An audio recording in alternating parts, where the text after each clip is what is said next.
Okay, got another kit, another Star Trek kit. I feel like I'm turning into Chung here. I never put these things together, I just buy more and more. So I wasn't originally planning on getting this kit because this just really wasn't an interesting build as far as I'm concerned. However, changed my mind for two reasons. First of all, I'm just starting to getting into lighting kits, and to light this one should be a fairly simple project, at least a lot more simple than the Klingon bird of prey that I was planning on starting with. So this should only take about 6 LEDs or so. Now, the second reason why I bought this is because the other kits, the other Star Trek kits I got that were reissued, they're very old kits. They made improvements to them, but they're still very difficult to put together, and I was getting really frustrated about the bad fits, so I thought I'd get this because it would be simpler to build, and of course I'm totally wrong. I forgot that this is a 30-year-old model, and it's still going to need a lot of improvements. Okay, the improvements that they made, they added, round 2 added the plasma weapon that goes to the front, on the front of the ship. I guess that never even existed in the original part. And the big improvement, though, was these little balls at the end of the warp nacelle engines. They're not supposed to be balls, they're supposed to be half spheres.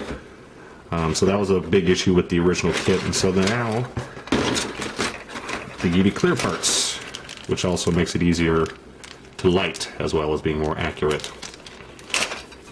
So other than that, there's other improvements I have to make. I am planning on using fiber optic to light this thing, so I have to drill out all the windows. These are all slightly raised, which is going to make it easier. However, there's supposed to be windows all along here as well, and there's none there.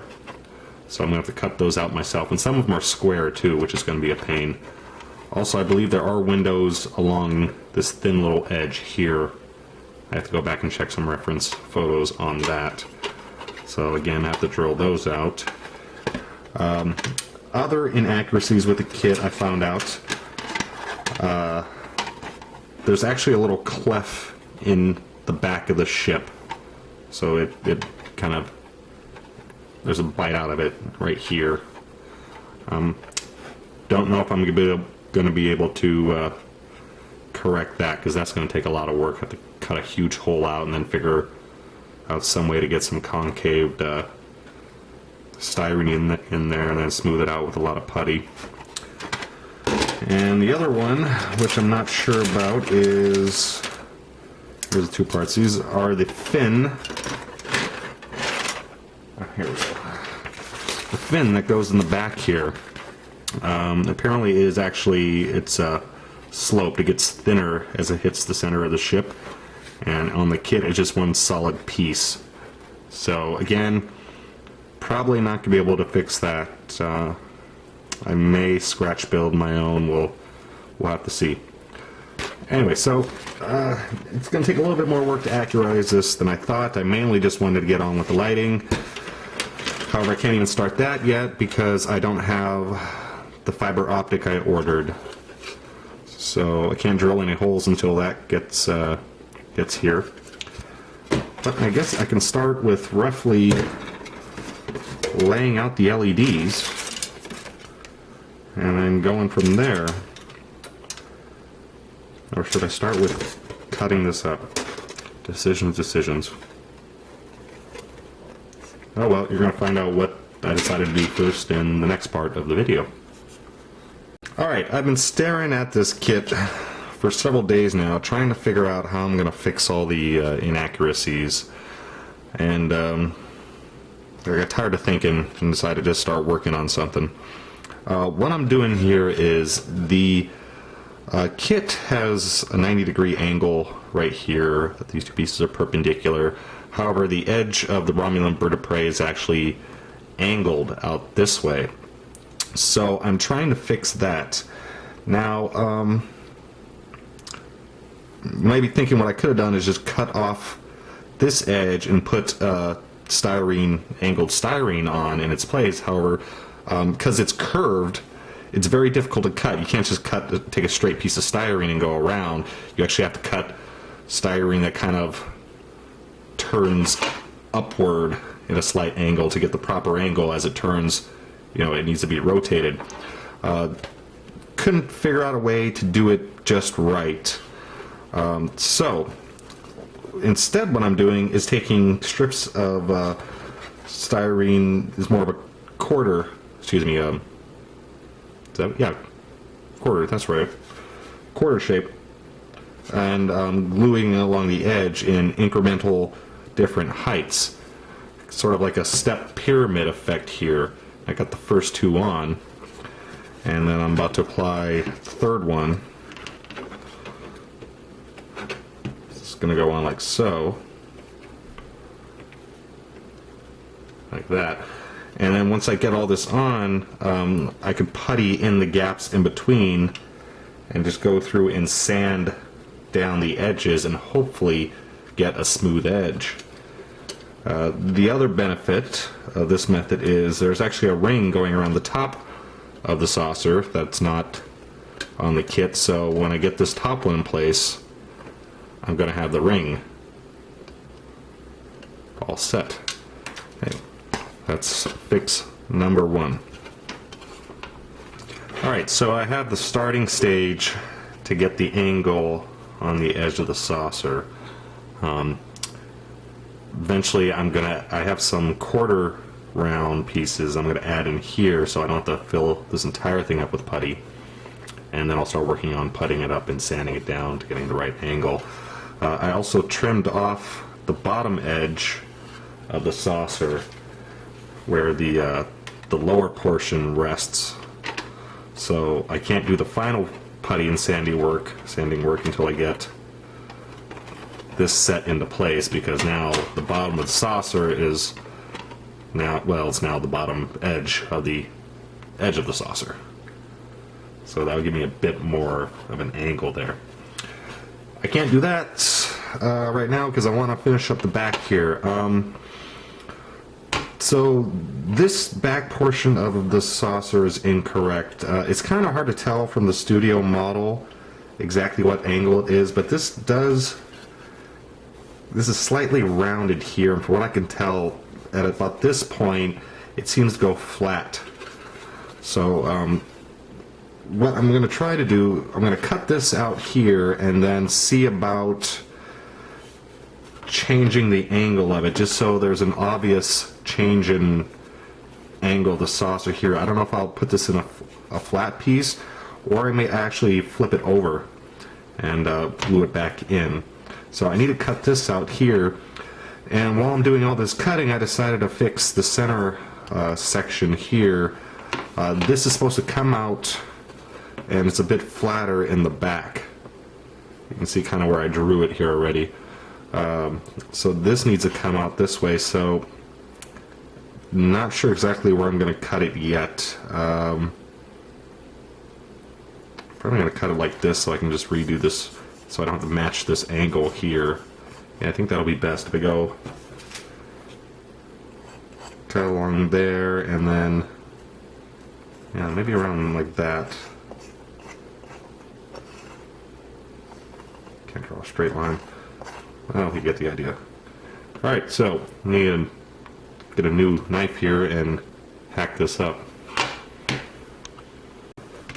Alright, so Romulan bird of prey. Where did I leave off with you? Oh yeah, I decided to cut out the back here. I was going to put a sheet of styrene in here. Instead I decided to flip it over because I found some other builds online and that's what they suggested, to flip it over.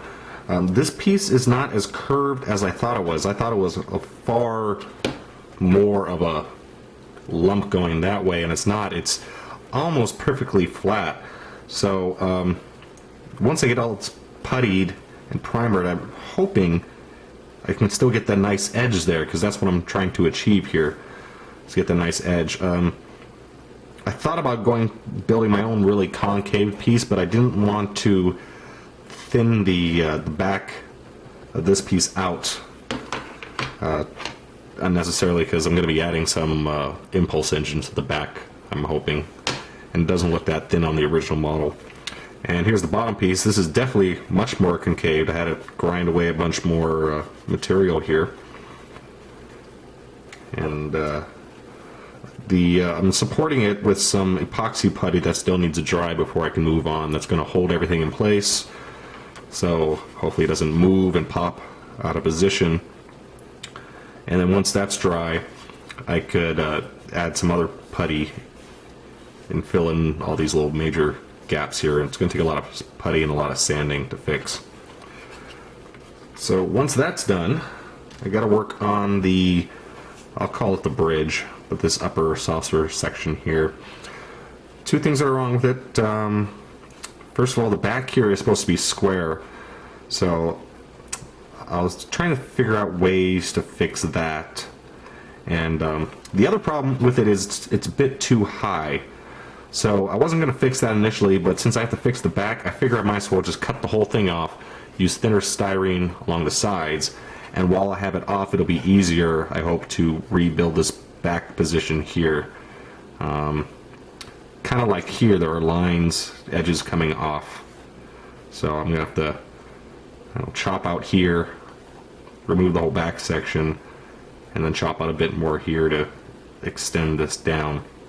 Also, I believe the saucer itself is too high on the top, so for the moment I've just been sanding this down with rough sandpaper to see how low I can get it.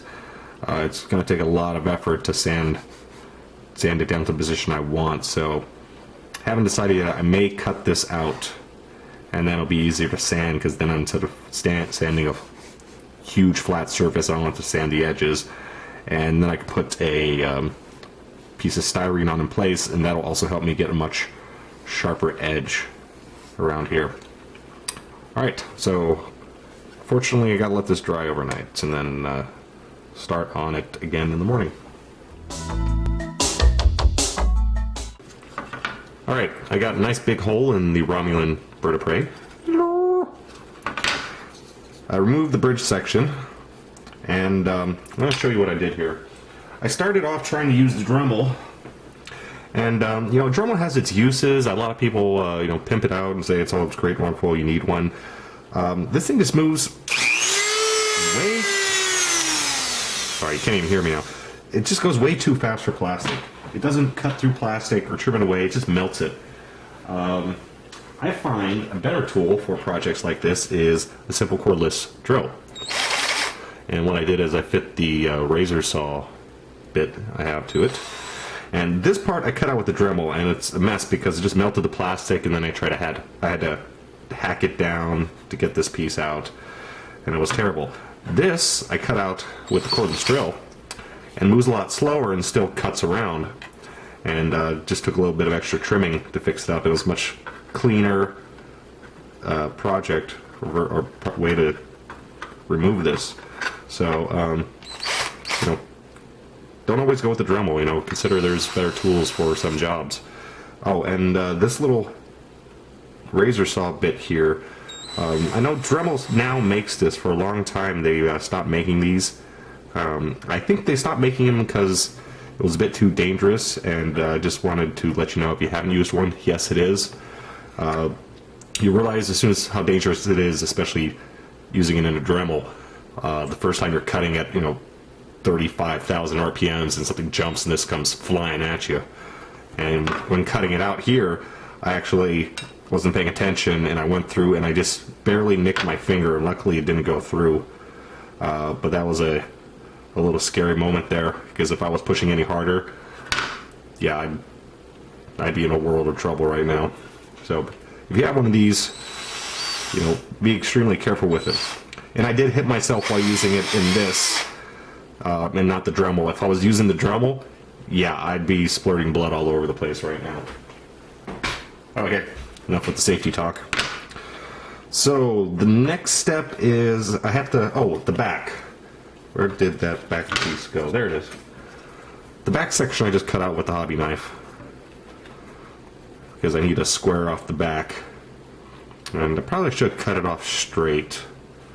My cut's a bit off center. But the main important part is getting this back straight here. I have to do a bit more sanding. So now I have to build a sort of triangle section here. Maybe that's a trapezoid, whatever you call it, down to here, and then I think I'll build that first and then build pieces to fill in the gaps that are going to be left here. I think I'm going to start with some paper and draw it out before I start cutting. So let's do that next. Oh, sorry, one other thing I forgot. The windows along here, just in case you don't have the kit, or you're about to build it and want to make some modifications, I sanded off all these window ridges because they're off center. You know, it's a saucer, so it's the same on this side as it is on this side, but the windows are actually turned slightly, so you have one here, for example, and then you figure you go straight across, you have one here. No, it's slightly further down, so the windows are like slightly turned off center. So I sanded them off, and you know, that's okay. I'm not worried about not being able to find them again when I go to drill out holes for the fiber optics, because they're wrong in the first place. So I have to figure out some other method to accurately map out window locations. I'm not sure exactly how at the moment. Also with the top here, I sanded down a bit more, and while sanding down the windows, I sanded the edges so I get a bit more of a crisp edge on top, and I think that's satisfactory right now, so I don't see a need to cut this entire piece off. I think it's good to go as it is. Okay, back to the back of the bridge. Okay, back is completed here. I actually just filmed a bunch of stuff on how to properly measure all this out. I had paper, and I was taking measurements of the piece and drawing it out and using angles to get the right shape, and it was a total waste of time. I tried it a couple times, and I just couldn't get it shaped out properly using math and straight edges. So I just winged it and eyeballed it and finally got this done. Part of the problem was I may have sanded this down slightly off center, so it was screwing up my measurements. This side is slightly shorter than this side, so that may have been from the sanding, or it's quite possible that it's not cast perfectly, it's not matching on each side. So sometimes math don't work and you just gotta wing it. So it's in place now, and look straight to the eye. So it's going to go on like so.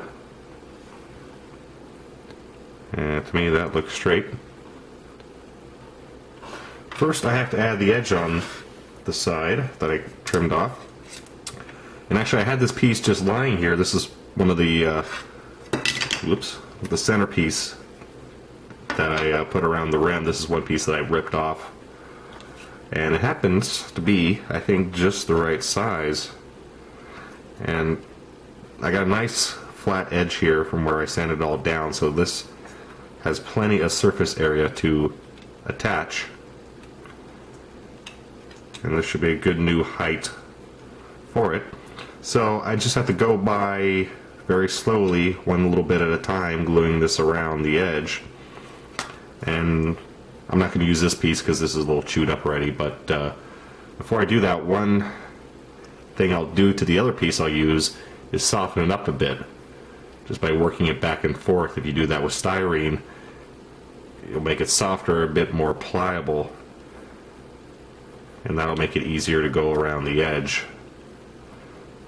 So just work it back and forth. It'll soften it up. See, right now this is all nice and malleable. You can see this is still stiffer. This is a bit softer. See, that'll hold a bit more. That springs back. Alright, so this is the next step. And then once I get this on, I could fill in the gaps around here. And then I'm probably going to drill the windows before attaching it in place. I think that'll be easier, just in case anything goes wrong. I can redo it, it'd be easier to fix it while it's off. Alright, the endless sanding job is continuing on the Romulan bird. Got the back all together on the bridge portion. This came out pretty nice. I still got to go through with the fine sanding, but at least I don't appear to have any gaps here. I am using Squadron Green putty, which I know a lot of people don't like, but it's satisfactory for me. One place it does fail on is if you're doing very thick gaps. If you get it too thick, it does start cracking, or you can start seeing wrinkle work in it. So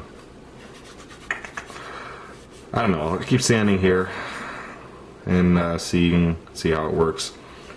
Now, when you are sanding and puttying and sanding, you know, don't always expect it to go all in one coat.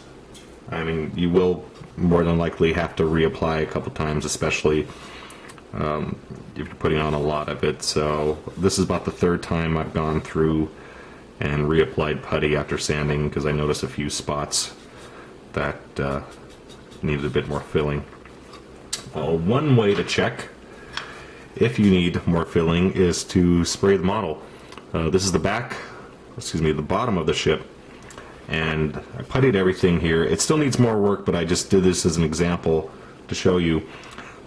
Spray the model with some paint or some primer, this gray Vallejo primer, and once you get it all coated, first of all, it's easier because you don't have the reflection of the plastic, and it's a flat, smooth, uniform color surface, so it's a lot easier to see areas that need more sanding or more putting.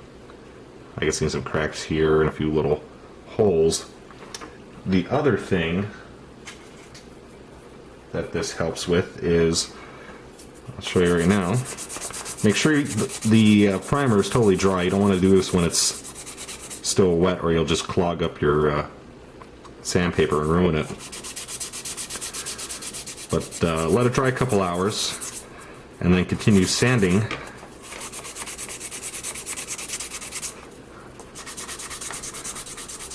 And what will happen is, as you keep sanding it down,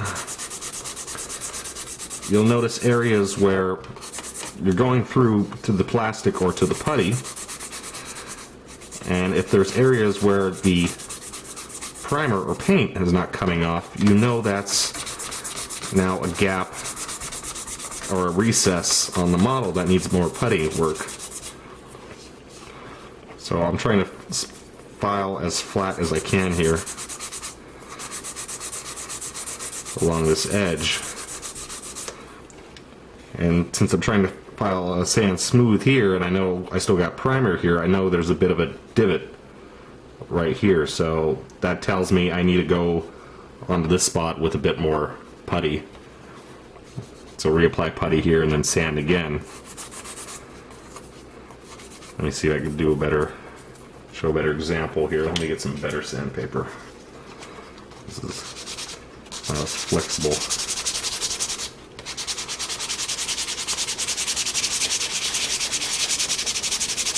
Using some fairly rough stuff here right now. It's going to take a lot of work to sand out these scratches, but it makes it takes off a lot more putty with each stroke.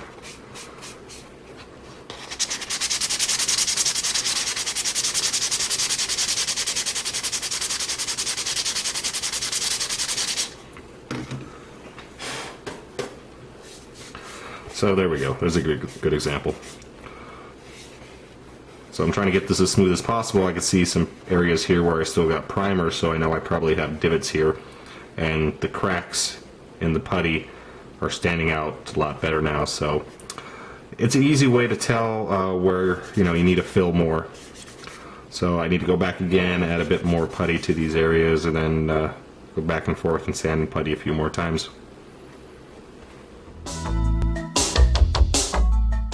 Alright, I've got all the putty work done, or at least the majority of it. I'm still going to have to cover, I forgot to sand this down. After I sand that down, I'll have to cover this with some primer and then just sand it again to see if I have any dips that need filling. but it feels pretty good right now. I did some wet sanding, which I normally don't do, but I thought I'd give it a try, and that does definitely help smooth things out. So there's a little bit of a ridge still there. You can actually feel that one. That's definitely going to have to take another coat. But anyway, the bridge section is finished. So now I need to re-drill the windows. The original kit had windows around here. They're actually called sensor arrays, but I'm going to light them like windows, so, you know, I'm calling them windows. So the original kit had windows along here, and the original studio model had windows along here, which the kit was lacking. So I need to drill out all the windows for the fiber optics. So yeah, I decided to make them a 1/4 inch apart. So each 1/4 inch there will be a window, and I think that'd be a good starting place because they're pretty tight on the studio model. What I have here is some Tamiya tape. I just cut a sliver of roughly the same width as the edge of the saucer here. And I got my ruler. And I'm just going to get a rough idea where I want the windows. I'm a bit closer to the top than I do the bottom. There we go. And now every 1/4 inch, I'm just adding a dot.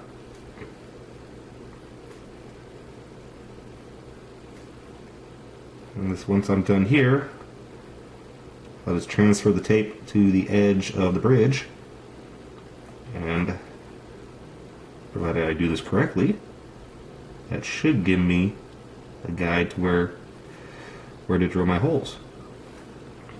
Okay, so I got the tape where I want it. I was a little off on the height of the dots. I wasn't holding the pen in the exact same position every time. However, I got the distance correct. So what I'm going to do now is just take a regular push pin, and I'm actually pushing a little bit lower than where the dot is just because I want it a bit more center.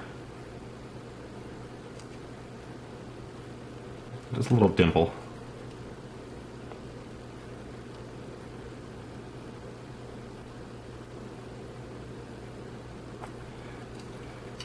And what this will do, this will give me a starting point where when I go to drill them, because I don't want to drill over the tape because I can't see the wall underneath. So just by putting the little hole there will tell me where to put the windows. It also gives me a starting point for the drill bit when I go to start drilling.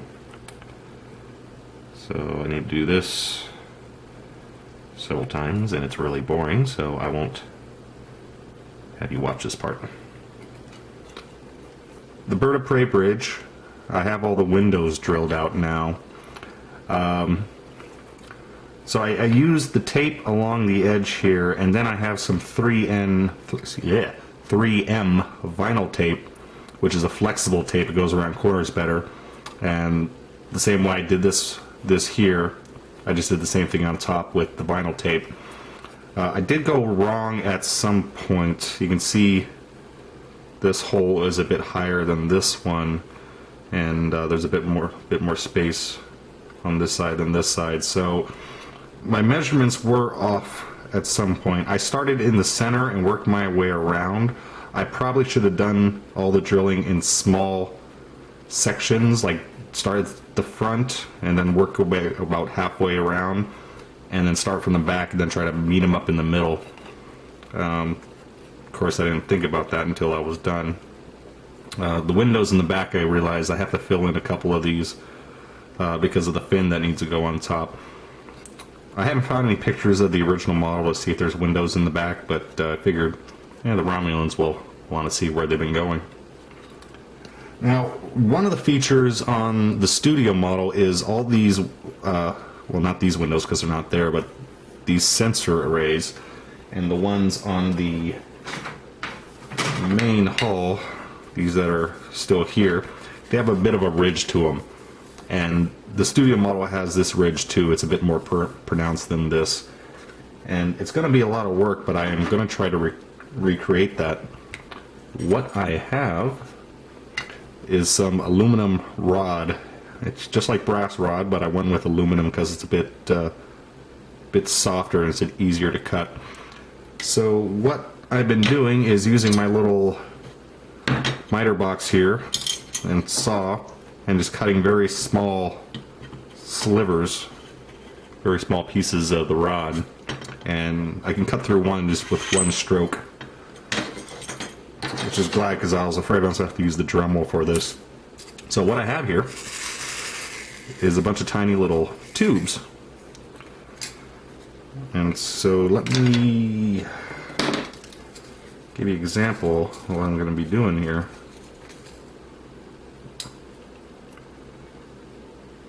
Some of these have a little bit of a ridge to them, so I'm inserting them from the back.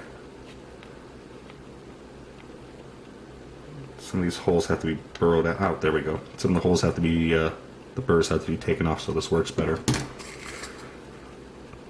So there it is, the window rim inserted.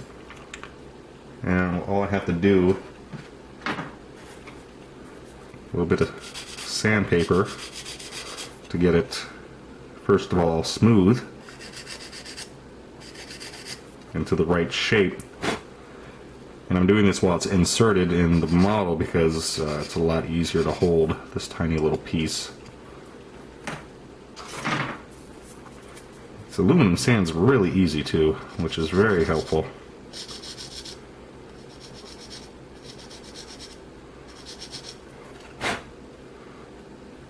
So there we go. And once that is inserted,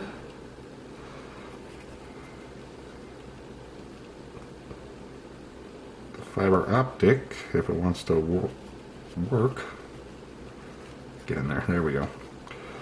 The fiber optic will just go through, and I'll have my window, my lit window, and I'll have the window ridge. Of course, this will have to be glued in first, the windowsill portion. So I just have to do that many times. Luckily cutting these went a lot quicker than I thought. The razor saw doesn't leave too many burrs on them, so I don't have to sand all the edges down. Now the top of the saucer, I haven't figured out exactly what I want to do here.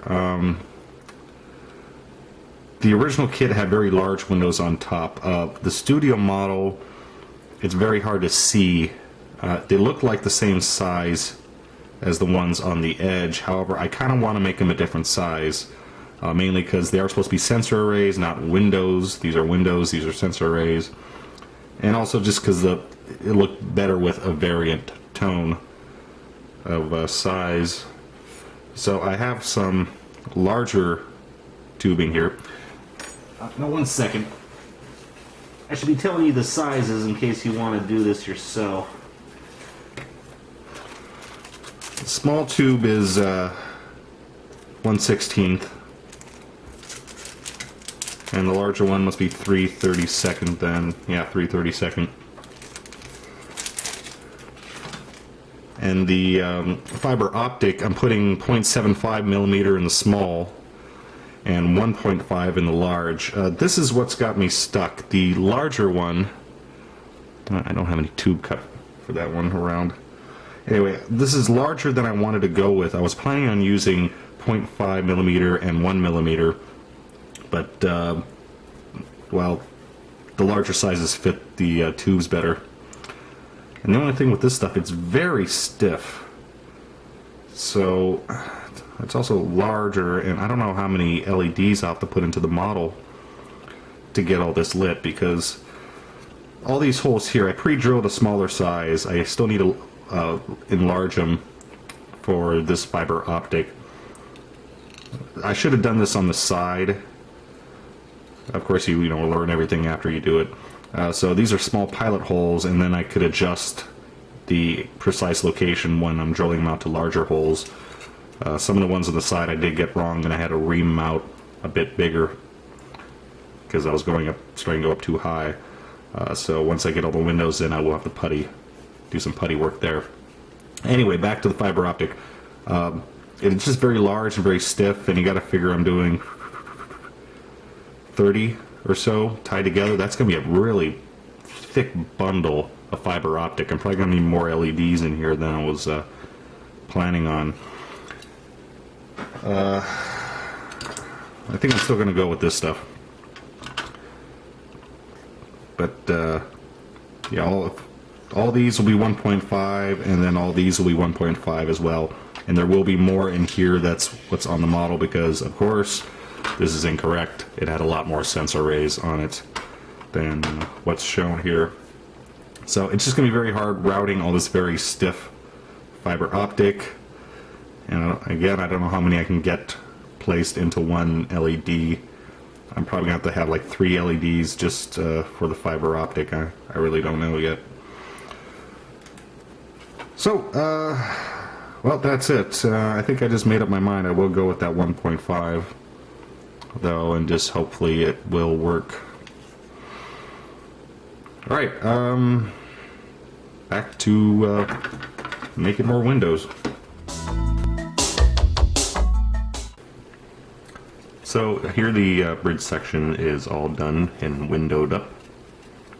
Went pretty well. Really getting the hang of this now that I've done it so many times. These came out a lot straighter. I started with the pin to get to start with the hole, and then I used a small pin vise to drill a small hole, and then slowly enlarged it until I got to the size that would fit the aluminum tube. And after we're all set, and I went through and sanded them down, I started out with them a bit too high, and so I did quite a bit of sanding to get them to a bit lower level. I think the lower looks better. Now to glue them in place, I have a crap load of super glue holding them in position, and I tried some acrylic medium here, which is similar to white glue. I probably should have used epoxy glue. Unfortunately, I didn't have any, because the super glue on the smooth plastic against smooth tube does not hold very well. So a couple of these are still loose, and I have to go back and re-glue them. That center one there is loose. So there's that. The main hole section, I've yet to sand all these down. I just spent most of the night putting these in. I did a screw up though. I started here and drilling them all out before I realized I had the wrong size drill bit in my drill. These holes are just slightly bigger than they were supposed to be, so I had to fix it. I covered the holes up with a little bit of Mr. Hobby dissolved putty, just to shrink them down a little bit, and then I added some styrene to the back. So now I'm going to have to go back and re-drill these holes to the proper smaller size, and I'm going to have to cut 9 more tubes at a longer length so they can go all the way through this styrene sheet in the front, because I need it long enough so I can pull it in and out and adjust the position. And these are glued in a lot better because of the thicker plastic on here as opposed to the thinner plastic on the hull here, excuse me, the bridge section. So there's that. The next step is, now on the blueprints, there are what they're calling impulse engines on the back here. I know on the Balance of Terror Star Trek original episode, the ship supposedly didn't have warp power. They say it only has impulse. But the the big nacelles on the sides, that would obviously be that impulse power. So anyway, a little tip there, a little fact. I'll call them thrusters. But anyway, there's 6 of them on the back, and what I have here is some rectangle brass square tubing, rectangle tubing that I already chopped up, and the idea is to drill holes for these well, you get the idea. We're gonna have to drill holes in the back here to mount these 3 on each side of the fin. Of course, they're gonna be a bit straighter than that. So, I need to chop holes in the back here for these. I'm doing it before I finish with the beveled edge around it, because I want to drill the holes first and then work around that, because trying to drill and cut through all that styrene is going to be a problem, especially when I have to do a rectangle hole. It's going to be hard enough cutting through this as it is, because this is, you know, at least 1/8 of an inch thick plastic. So, I'm probably going to drill it out and then square it up with some files, and hopefully that'll work. And that's going to have to be another area that has to be lit on this kit. So let's see here, there's that, the back, and then I'm going to have to start thinking about drilling the holes along the front. I'm probably going to do the same thing. Yeah, well, I'll do that. I'll experiment doing this on the back, get all the edging all done, and then I'll start drilling the holes in the front. I want to drill the holes before I do all the putty work, so it's quite possible once I start drilling holes the putty's going to crack. So I'd rather drill the holes, then do the putty work, and then just re-clean the holes towards the end. I think that will save a lot of heartache.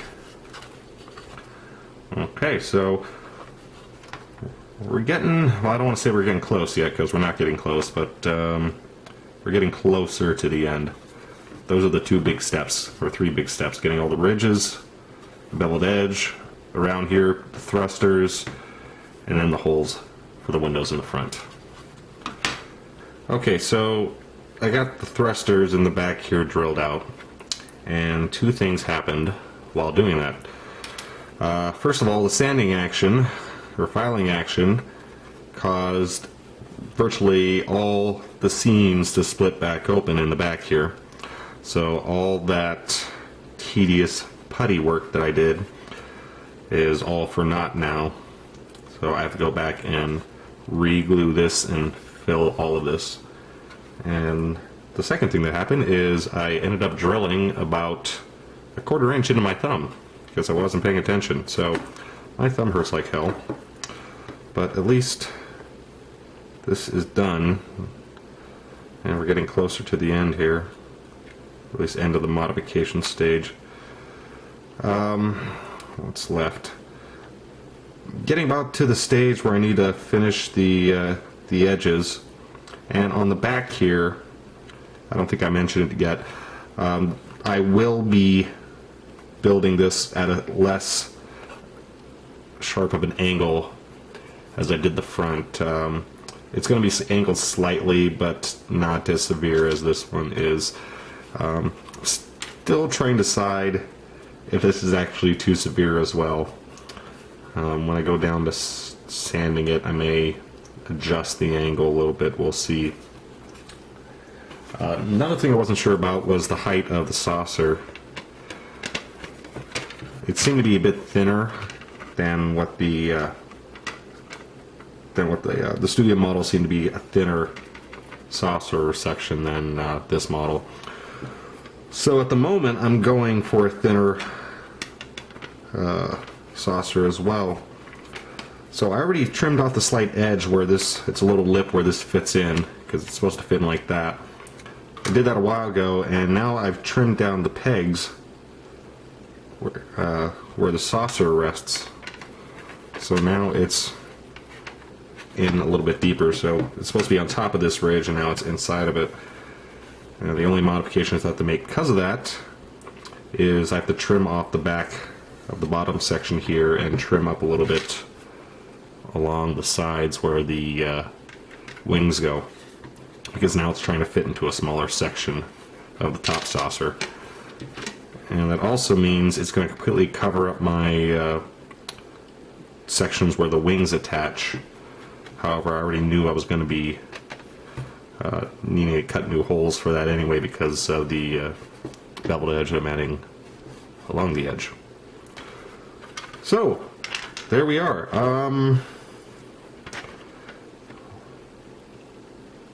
think we're gonna go back and finish this up now, and then try to figure out how to get. I'm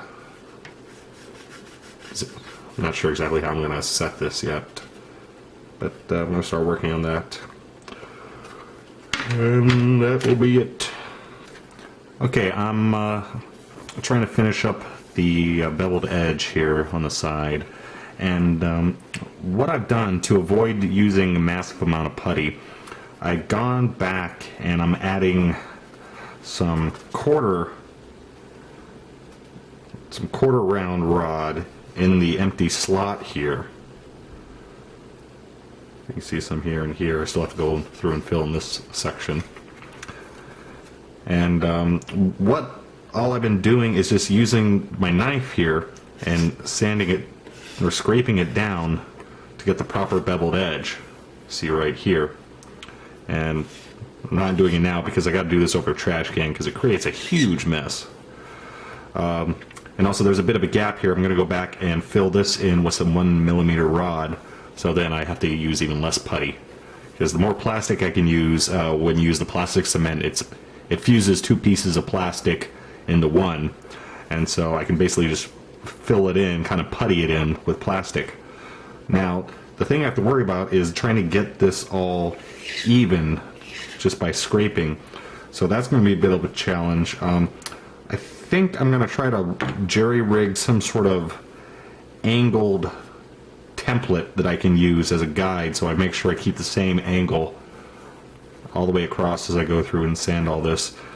In the meantime, I'm just trying to keep the plastic on the bottom the same thickness all the way around, as well as the top. The top is being a bit of a problem. I probably should try to using thinner styrene for the top here, because I need since it's so thick, I really have to sand a big chunk of it out, and I got to make sure I don't go too far, because if I scrape too far, then I'm gonna change the width of this very obvious piece going all the way around the top. So for the meantime, just using the scraping, and then eventually I'll go back with sandpaper and fill that up. Some of the plastic here is not fully adhered in some places. There's a little air bubble behind here, so I'm going to go back with some Tin-X, put that behind it and fill it in. There's probably other areas that are similar like that. So there we go. The back here, I did make this, well, my idea was to have it coming down and then kind of rounding out a bit. So I don't know how I'm gonna, I can't use the same technique of filing it away this way because it kind of curves inward. I may just have to use all putty on this, which will be okay because I don't have any holes I need to drill in the back here. It's the front where I want to use the least amount of putty as possible, since I still have to drill in all the windows along the front. And also where the wings initially attached, I better put together a wing section to figure out how I'm going to attach them, because the original mounting point is basically gone now, plus I'm adding this curve here that the wings will now have to follow. So I should probably do that now. Try to figure out exactly, before I build all this up, figure out exactly what needs to be changed. There we are. Okay, so I've been scraping this for a couple days, just trying to get the right shape, and I know I talked about maybe making a template to do it, and I did not do that. I just basically did it by eye, and from what I can tell at the moment, it looks pretty good. I see a bit of a divot right here. I'll have to fix that with some putty. This one's looking pretty good, but at least I have the angle. The most important part here is that this edge is the same going all the way across. So I've been keeping an eye on that. Actually, there's a few spots I can see I still need to clean up because it's a bit too flat. It needs to be all angled, because once it's all painted, if there's a flat area, that's really going to stand out. Alright, so maybe I need a bit more work on this. I I did put the 1mm styrene rod in here to fix up that little gap, and that actually did not work out. Partially because I was thinning it because I was scraping it, and also, you know, just maybe the pressure and the heat generated while scraping the knife across, that very thin 1mm rod started to stretch out. So as I was going along this way, the rod was basically getting pushed, and I ended up with like a big clump here. And that happened a couple different places. You can see like right here, so I had to cut that out and cut it out here. So yeah, I didn't account for it stretching. I didn't think it would do that. Okay, second part, I need to start working on the wings. Now, when I shortened the height of the saucer, I forgot to account for the depth of the wings. So I knew I was, oh wait, this is the, oh, there's the side I want. So first of all, I had to get the wings to fit the new angled edge of the saucer, and I thought I was going to need to cut out a big chunk here. Instead, all I did was, oh, that's on the other one. All I did was just scrape away the angle of the wing here, and that helped it to fit a lot better. Now, the other thing I didn't take account for was the depth of the wing. Let me put this together.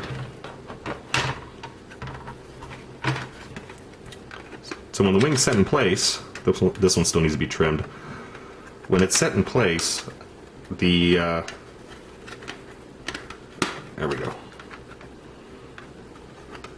You can see that the wing, the bottom of the wing here, is lower than the bottom of the saucer. That's because I shortened or raised the bottom of the saucer. So originally I was thinking that I can just putty it together, but that's not going to work. You may notice I cut this section off here, this little edge that helps form the section where the wing attaches. I cut it off on this side, hoping to get a better fit for the wing, but that didn't work out too well.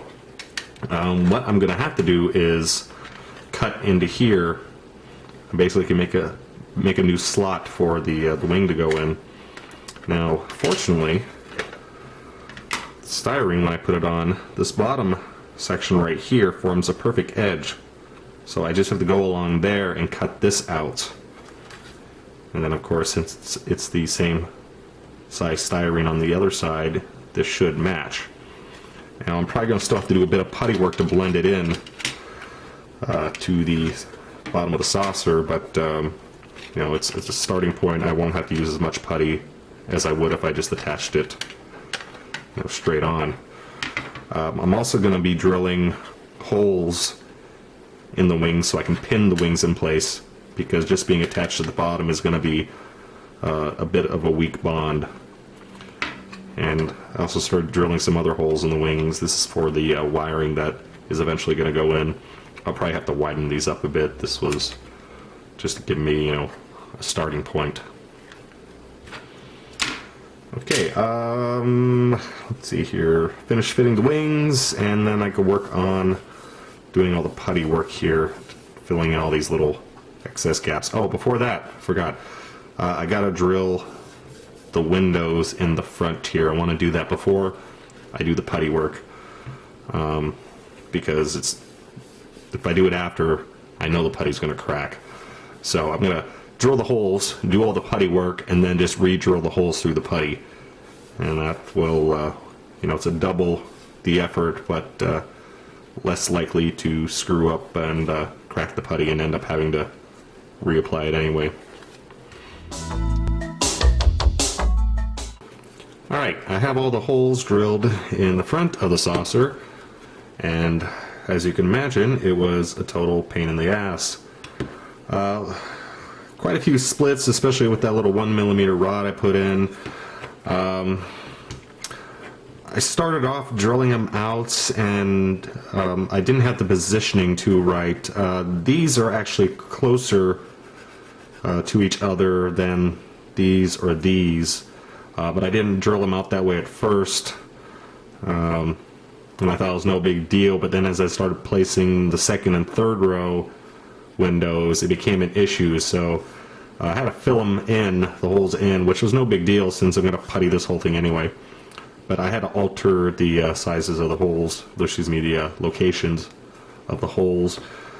And also, they're not perfectly symmetrical one side to the other. You can see here, this one is slightly off center, and this one is directly above. There's no way I could have matched them up perfectly, but I'm planning on mounting this thing angled anyway, so it's not going to be a big issue. Now, the top section of windows is actually square, so I have some square tubing, and oops, I simply drilled a hole just slightly smaller than square tube, and I forced it through to get the proper shape. It's still going to need a bit of putty work to fill in everything, but it fits pretty good, and hopefully I got them all squared up like so. Alright, so I need to putty all the little tiny gaps all around here, massive amount of putty, and then right before it dries I'm going to poke in all the hole sections with a toothpick, and then after sanding it down and everything I'll have to go back and re-drill all these holes, and then I can go through and insert the brass tubing, or the aluminum tubing and the brass tubing, and then I'll have to do it row by row because it's going to take a lot of sanding to get them to the proper angle. Again, the aluminum is a lot softer, it's going to be easier to sand. Top window with the brass, it's going to be a bit harder, but actually I could sand this properly outside, sand it now and then insert it, since I don't have to worry about it rotating as much.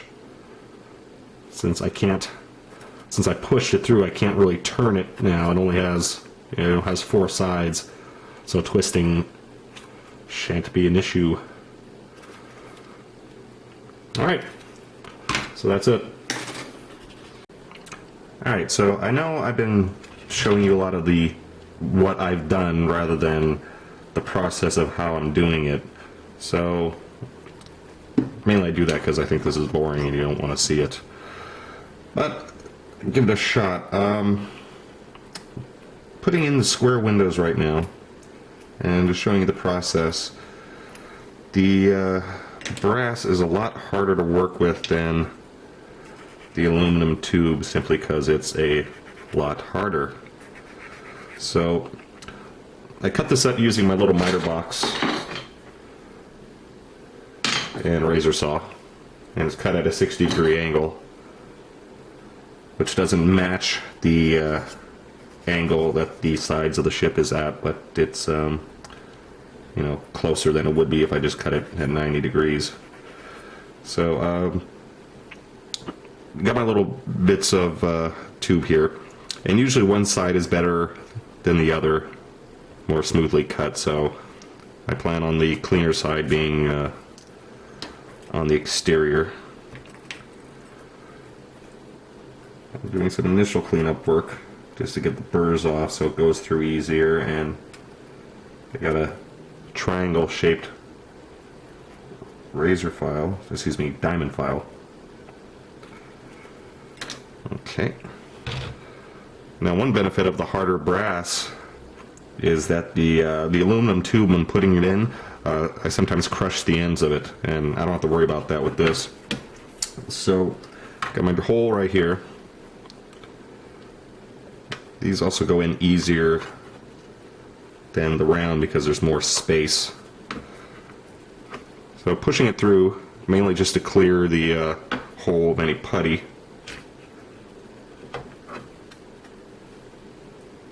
There we are. And I got a little bit of super glue on a piece of paper here. This is just barely going to hold it in place. Since it's such a tight fit, most of the super glue gets rubbed off, and you got to get it placed quickly. So I'm going to have a little bit more sticking out than what I need, bit of plastic there. Ah, get off. There we go. One last one, a little tweak to make sure it's as straight as possible. And that's it.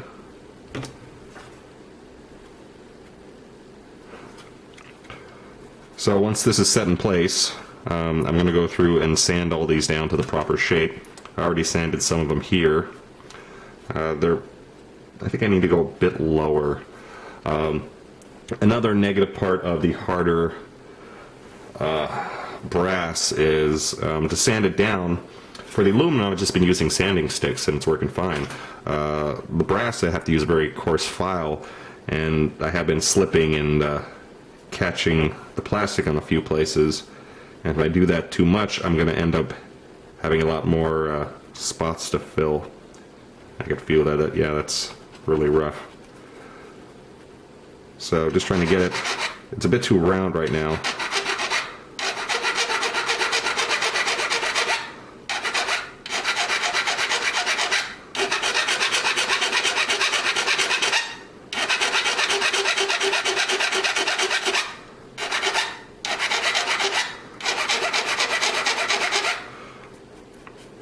That, and then I'm going to go back and clean that up with some smaller files.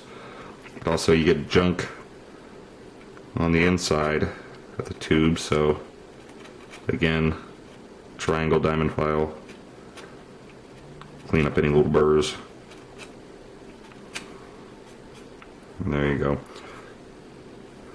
So 4, 8, 12, 24 of these, at least they're almost done. I can start sanding them all down and then get in the round tube. And then after all this is done, I'm going to have to go back and do a bit more putty work, because I'm sure I've developed a few cracks. I know I put a crack here because as I pushed it through, it pushed out some of the plastic, the thin plastic on the front here. And oh, that was the other thing. So yeah, the super glue doesn't hold it too well, so I'm going to try using the super glue baking soda trick. I've never used it before, but you're supposed to get a stronger bond. Hopefully the grit will help hold it in place. So once I'm done here, I'm going to go and glob on a lot of glue here, and then sprinkle on the baking soda, and hopefully that'll fit. I just got to be careful that I don't plug up any of the holes. I did that a couple times on the bridge section. And also I got to replace some of these. I added these to help support the bottom saucer section.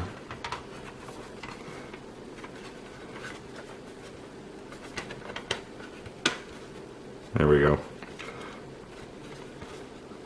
So this is going to support the bottom saucer, because without them there's a bit too much play in the saucer, and there's a real obvious spot right there where one of the supports broke off. As I'm going through and painting and handling it, if I squeeze it too tight, I'll crack all the seams, and I'll have to reputty reputty and fill in all the seams again. So that's the reason for the supports. Some of them I drilled through and they popped out, so I'm gonna have to go back and replace those at non-windowed areas, and hopefully like either cut this in half or turn it so it's like that rather than the flat section. And this still needs about maybe one more putty job. This came out a lot easier than I thought. I was originally planning on using Magic Sculpt to fill in the back section here, because that you can carve and get a really sharp angle on. However, I just tried using Bondo car dent filler, which someone suggested, and I tried, and it works pretty good. Anyway, so I just slathered that on, and then I took my rectangle tube and just pushed it through, and it just kind of, the Bondo formed around the rectangle. So I need to sand this one more time, and then I'm going to fit those, the original pieces, into place. Yeah, that one needs a little fixing there. Doesn't fit. And then I may need one more very smooth putty job with maybe some white squadron, which is very fine, to fill in any extra gaps. You know, that's a bit of a tight fit. So there we are, almost done. The nacelle sections need just a little bit of work, thankfully. So once the main hull is done, oops, I won't have too much left to do. I had to cut out the, sorry, what am I doing wrong here? Oh, there we are, these two pieces. So I had to cut out the front for the clear nacelle caps. Now they are going to be lit, and if you frost them, I know the light goes, you know, crap, I can't talk today. If you frost it, the light is not so intense. The light kind of fills more rather than just being a one single beam. So I tried sanding the inside, which didn't work out too well, because I could only get in there with some sandpaper and kind of turn it that way. So now I got a bunch of lines. I'm going to try just spraying it with some Testor's dull coat. I know from my painting miniatures for so many years, if you spray Testor's dull coat on any clear surface, it frosts it up. So I'm going to try doing that on the outside.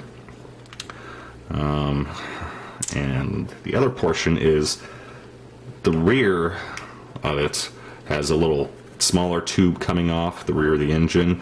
I cut that off entirely because it's too short. The original model, they were much longer. And I have somewhere some replacement tube. And this is the same size as the one I cut off. So that's going to go right there. And one other thing I'm going to add is some engine inserts I just decided to do. So I was going to just put some frosted plastic on the end here before adding the extending tube.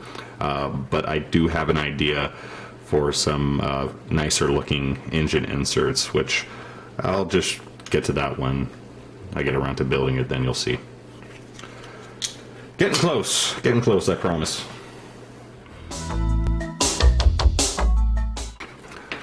Okay, I don't think I showed you the rear of the rear thrusters completed. So they are completed, put into shape. I put them in individually, and then I did the putty work around before moving on to the next one. I'm just seeing right there now that I just washed the model to clean up all the dust. So I see there's a little gap there that I will have to fill. Now on the inside here, the silver is spray can silver paint. I was trying it out.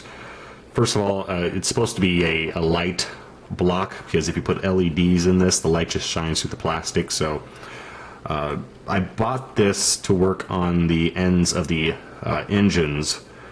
I'm not sure if I'm going to use it for that or not, because this stuff, I don't want to even touch it because it rubs right off. Actually, you might be able to see the shininess on my hands. That's from the silver. Anyway, so this is going to need to be a reflective surface, probably tinfoil or something else, because I need to light the thrusters here. And my idea right now is to put a single LED and reflect it. I'm not sure on what yet, either on some brass shim or aluminum foil or something. But before I do that, I also want to add some engine grills, just so when it's not lit, if you look in there, you just don't see a bunch of emptiness. And so to spice it up a bit, I have some, these are grills, engine grills from a 1/48 Tiger for my bits bin. So I got to cut into shape, but these are going to go on the inside. So if you look in there, you won't just see a bunch of tinfoil or something like that. You'll see an interesting mesh pattern. So it's a minor improvement. It's not a major, it's not going to majorly affect the looks, but I have it, and it might look nice, so I'm going to try it. Alright, so I got some aluminum foil inside my thruster bay I created. It's made out of styrene, and I just cover with some aluminum foil. I first tried some silver paint, and basically, you know, that is over any areas that I didn't cover with aluminum foil, so it helped, but wasn't quite shiny enough. The reason for this is I'm going to light these, and I don't want to put a whole bunch of LEDs in the back, so I'm trying to use just one placed in the back here, firing this way, and I'm hoping it reflects enough off the shiny aluminum foil so I get some and an even amount of light coming out of the engine grills here. So that's what's going on here. Now the other engines, the larger impulse engines, I painted everything black inside, by the way, to help with light leak. It's not going to be too much of an issue because most of the stuff I'm going to have either wrapped up or using fiber optics. But, you know, just a precaution. So that's why it's black inside now. Now, for the LED that's going in here, I wanted to do something for it. Originally, I was just going to put some clear styrene or something in the back here and frost it up so the light isn't, you know, an intense beam pointing at you. What I decided to come up with was engine inserts. And I just finished making the two of these. And all I did was take my circle template, figured out what size, this is going to be the tube at the end of the exhaust. So figure out what size I need. It's 3/8. Drew out the circle on some extremely thin styrene. See, I still want the light to go through this. I just want it to be slightly, you know, a bit more subtle, so there's a variation effect. And just using my punch and die, insert the piece. Little example here for you, in case you've never seen one of these.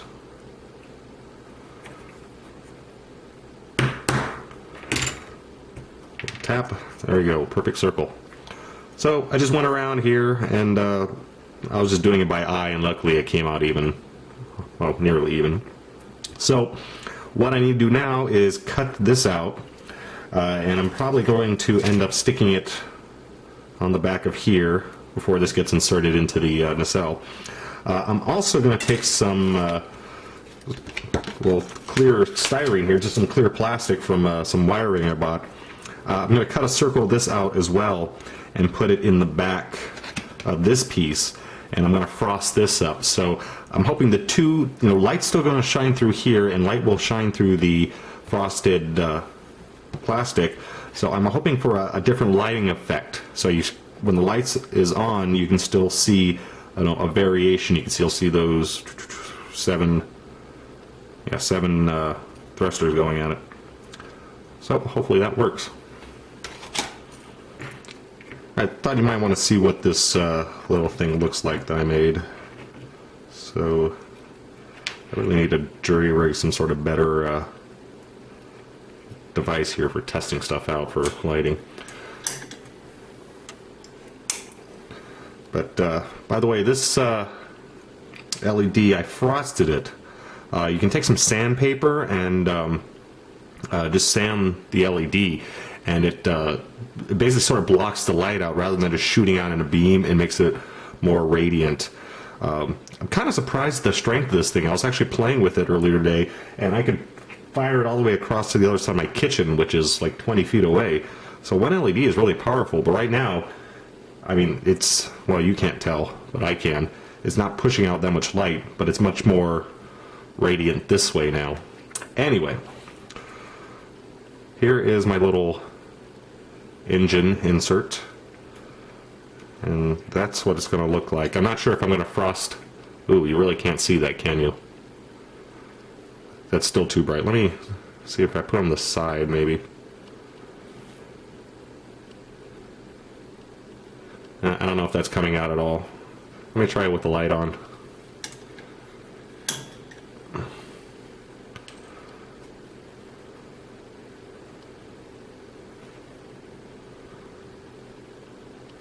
Well, maybe you can see that. I'm not sure. I won't know until I upload this video, or at least get it off the camera. One thing I didn't take into account is that I'm going to have to leave the styrene white because I can't paint it, otherwise I'm going to lose the whole effect. So this is going to be inserted unpainted. I was planning on doing the insides of the engine black. I still will do the tips black at least. Hopefully this is far enough recessed so you really won't see it too much unless you go looking for it. So there's that. Oh, there's one other thing I did. Now, I'm not sure if I mentioned it. I'm not going for 100% screen accurate version of the Bird of Prey. I'm spicing it up a bit. I think it's, well, the blueprints I've been following that I found online, I think someone said they're called the McClatchy blueprints. I'm not sure. But that has features on it that were not shown, or actually were not even existed on the studio model. But I kind of want to spice the ship up. So one thing I added was the landing gear. These are just small circles on the bottom of the ship. Made really simple. Just got a circle template. Kind of eyeballed it with a few measurements to try to get everything symmetrical. And then I just use a circle template and I have a very tiny nail that I mounted inside my pin vise. And I just use a circle template and scribed around to make the circle. And then to clean it up, just brush it with some plastic cement, because the scribing will leave a lot of burrs on it, so, and the plastic cement will clean that up, and just a little light sanding, and that'll be it. Okay, I'm getting to the point where I can finally start the lighting, which means I'm almost pretty much done with all the sanding. Thank Lordy. Okay, so when I did my original lighting video, I had no knowledge of how to do lighting, really. I read up on it, but I was just kind of trying to jump in to learn things, and I got a lot of advice off of that video. Thanks to everyone who told me what I was doing wrong. So I have changed a few things. I got some better tools. I got a helping hands to hold the pieces so I can solder them together. And I also got, most importantly, a decent holder for the soldering iron. A lot safer than that little piece of plastic I was using.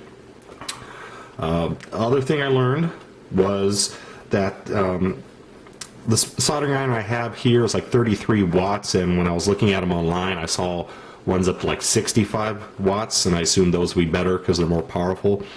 Actually, you don't want a really powerful soldering iron for doing electronics, because you could melt the electronics. You actually do want a low, around 30 watt soldering iron, so I'm set up with that good. It also explains why a couple months ago when I was trying to solder photo etch pieces together, it wasn't working, because for something like that you do need a higher wattage iron. So I learned that. What was the other thing? Oh, lighting the lights.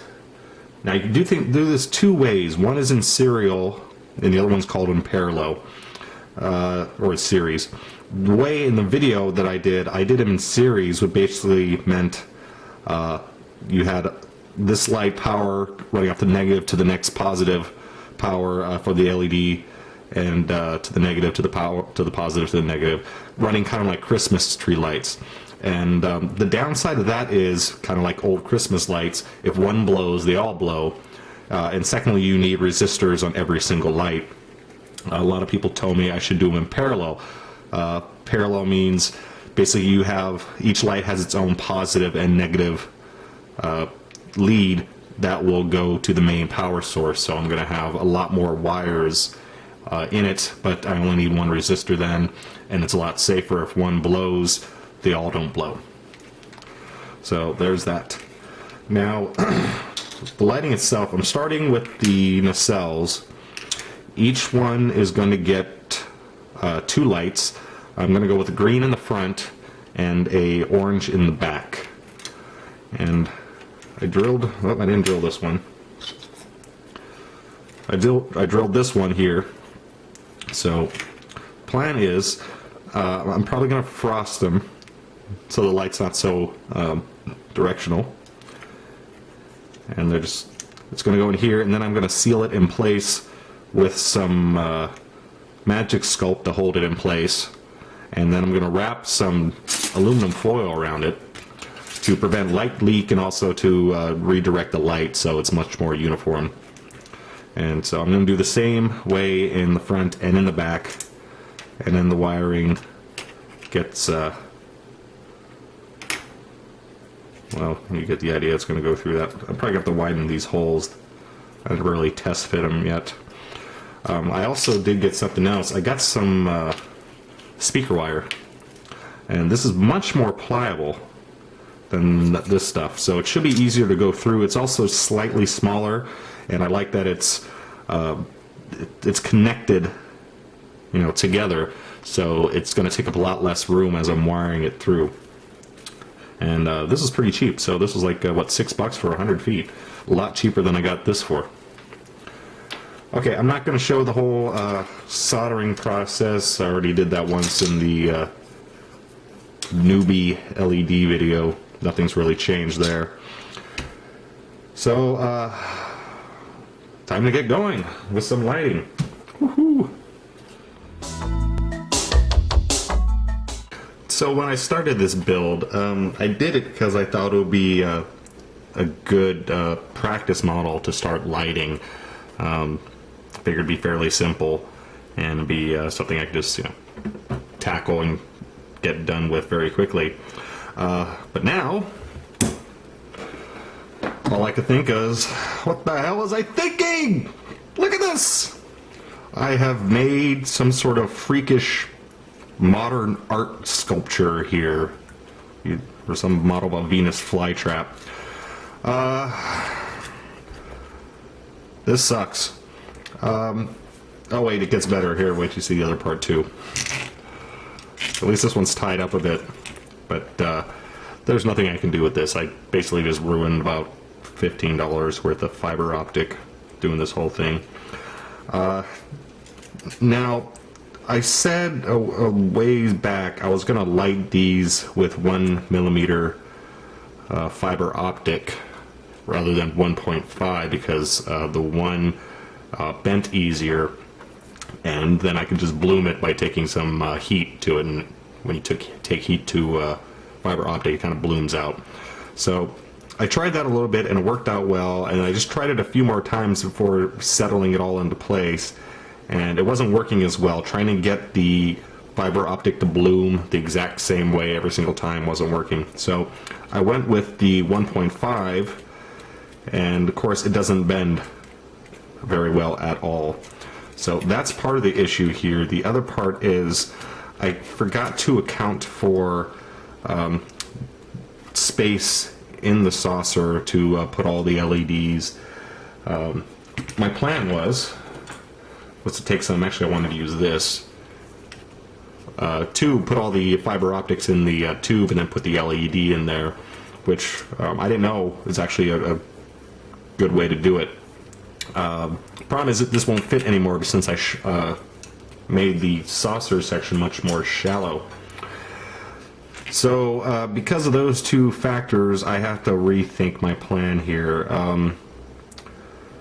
So fiber optics is one way to light models. The other way is to just drill all the holes in and then put a bunch of LEDs around and just let the light from the LEDs come through the holes without having it travel through fiber optic. That's the way I'm going to have to do this. Originally went with the fiber optic because I wanted to work with it, and well, I've worked with it now and I'm done working with it, so it's on to plan B. Concept right now is I'm going to hack all this off here, this giant mess, and still leave the fiber optics in place.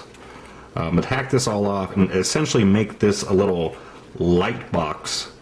I'm going to paint this silver and put as much aluminum foil as I can in the top here, and then when I get it in place, seal it with a sheet of styrene or something, and then these I'll just bend and insert through into the bridge section through the styrene. I'll drill holes into it, and that should hopefully take care of it. There will be the issue of light leak, which hopefully there won't be much. I just kind of tested this. I will have to cover a few holes, and probably some around the edges too here. I know this back is not going to fit well. I'm going to have to add some styrene here, cover up some light leak. So that is plan B. This section here I'm still going to, whoops, damn it, I just pulled out some of the fiber optic. This section here I'm still going to try the tube method, just because this is bendable. This is only 0.75 millimeter fiber optic. It's much more bendable, and I already have it set up, and I want to try it to see if it works.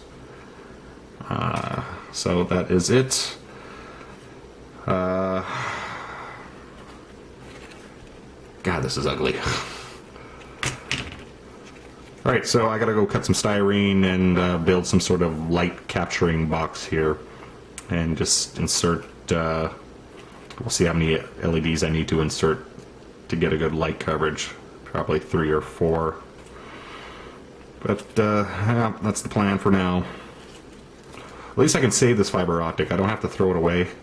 I can reuse it because I've only lost, you know, ½ an inch. So if I have another project down the line that needs massive amounts of very stubby fiber optic, I am set, man.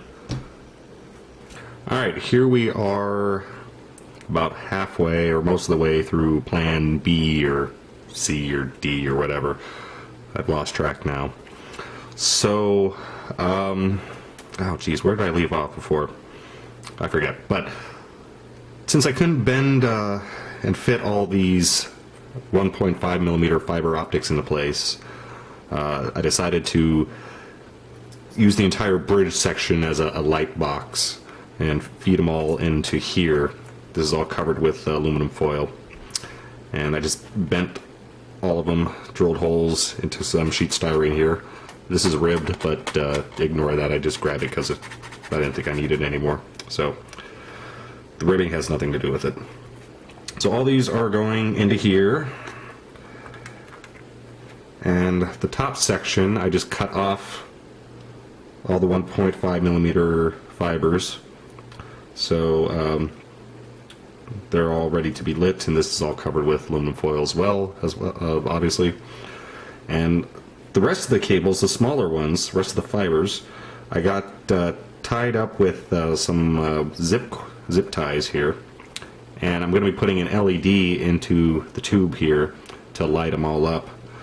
So I got to trim these all off still to nubs, but this is going to fit in like so. I'm going to have to do a bit more tin foil before I completely mount it to fill up the hole. And then this is also going to get tubed as well. Oh, and I'm going to run 2 LEDs into the top of the bridge here. Hopefully that's going to be enough to give enough light and even light to all these big sensors. So that goes in here. So I'm going to have 1 LED on this section in a tube. I got this tube here, that's another LED, 2 in the bridge, and then wherever, well, this isn't the red one, but the red one's going to be in there, and then I have the 2 wires coming in from each impulse nacelle. Now,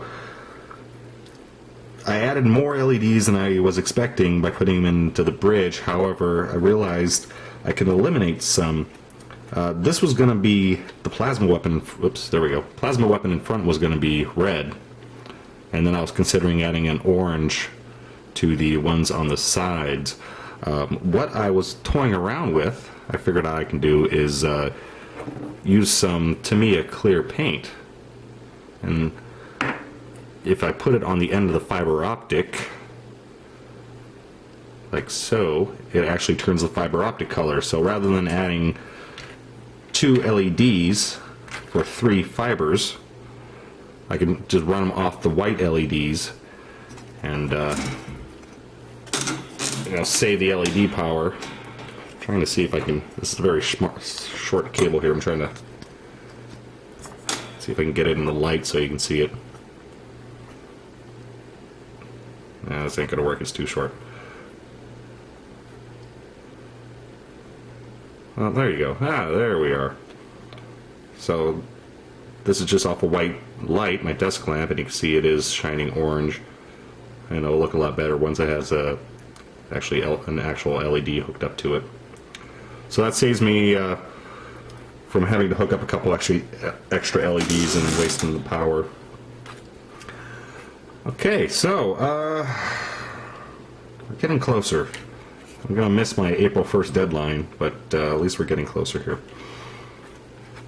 So the plan right now is to cut all these off, and that should be about ready to, well, I got to run the two LEDs in here, probably glue them to the top, and then insert this, and then I have to deal with the light leak issues. I'm gonna have to add some putty to the back of here, because this was a very close fit as it was, and now that I'm gonna have light in it, it's gonna shine too much. So I'm gonna have to probably add a little strip of styrene here, just to help with the light leak, and also it'll give me a better platform when I have to do the putty work.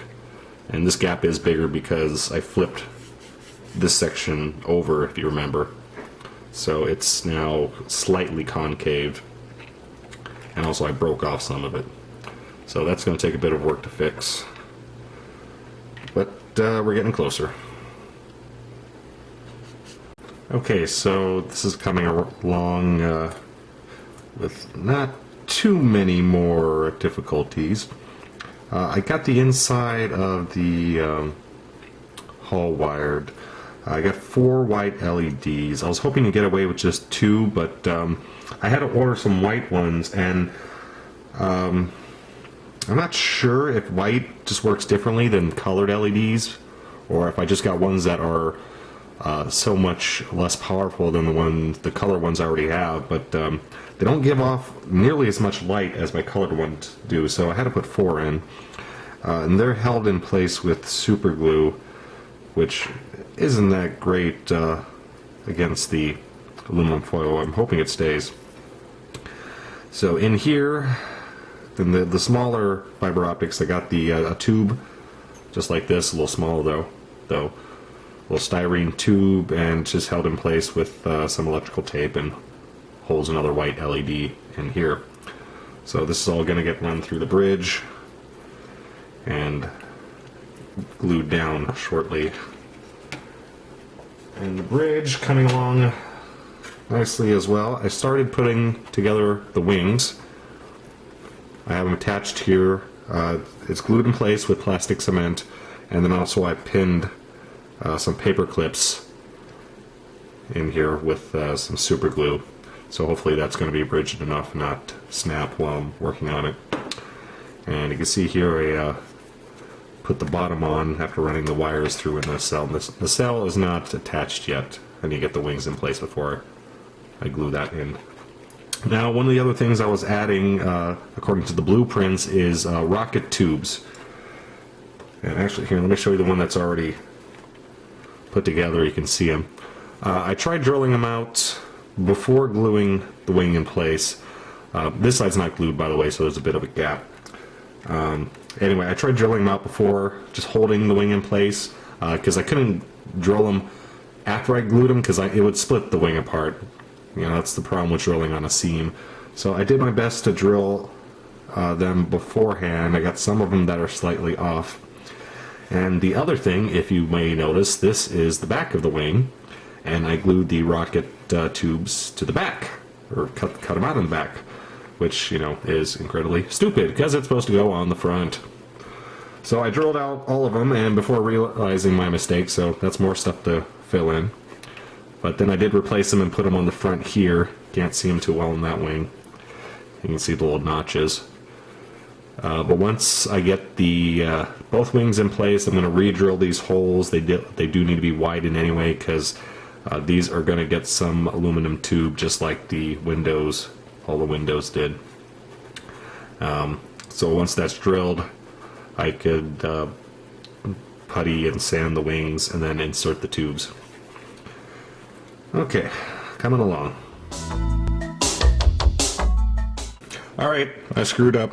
Knew what was going to happen.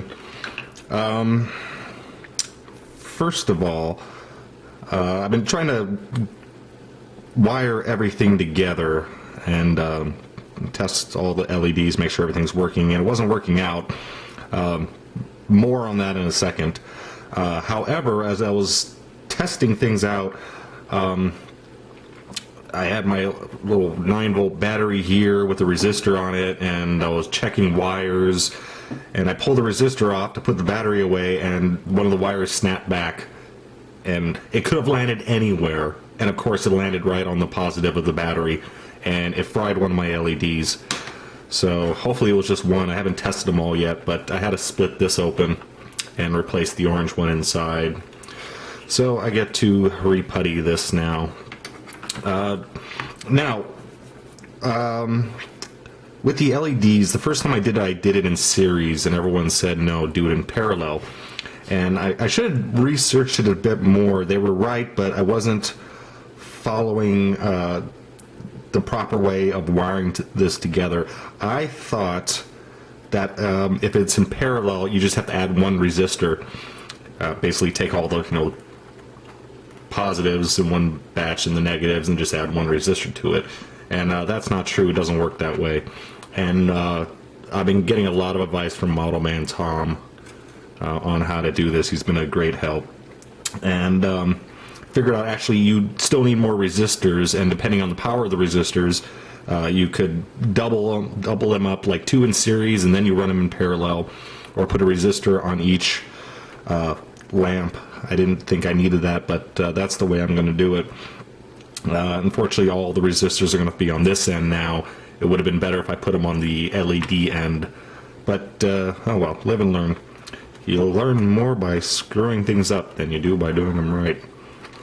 So, also I ordered some more resistors. The ones I have are pretty, I don't know how you call it, not powerful, but high. They're for like 12 volts, and I'm going to be running this thing on 6 volts. So I ordered some lower resistors, and I'm going to have to add one for each LED. That should be here in a couple of days. While I wait for that, I have to go back to the putty work.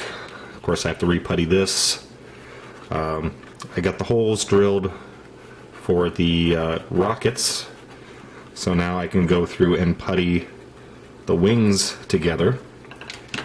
And of course I can't do this part until I can seal it up. Now I cut off the bottom here to help fit the wings, and I just put it all together, and I didn't realize what a massive gap that leaves. Maybe I realized it earlier and I kind of forgot about it, but I finally put the bottom on. I was like, whoa, that's a huge gap. So this is going to have to be filled with, I'm going to fill it with plastic, some styrene first, and then put putty over it. I don't want to put just a massive strip of putty in here because it'll end up cracking and breaking. And so that I can't do right now. I can work on the base though. And for the base I have this. This is a $3 acrylic picture frame. And it's pretty sweet. It's just what I need, and it was cheap. I'm going to be spraying the inside of this black. And very simple. And it'll be, should look very nice. And I got some brass tube, which goes right there in the center. And I got some switches. Little switch here from Radio Shack. So tube, have to drill a hole in the center for the tube, and I have to put this somewhere. Maybe I won't use this one. I bought a couple different ones. This one is actually a little big. I don't know, it doesn't look that bad. We'll see. But anyway, I have to drill a hole for this.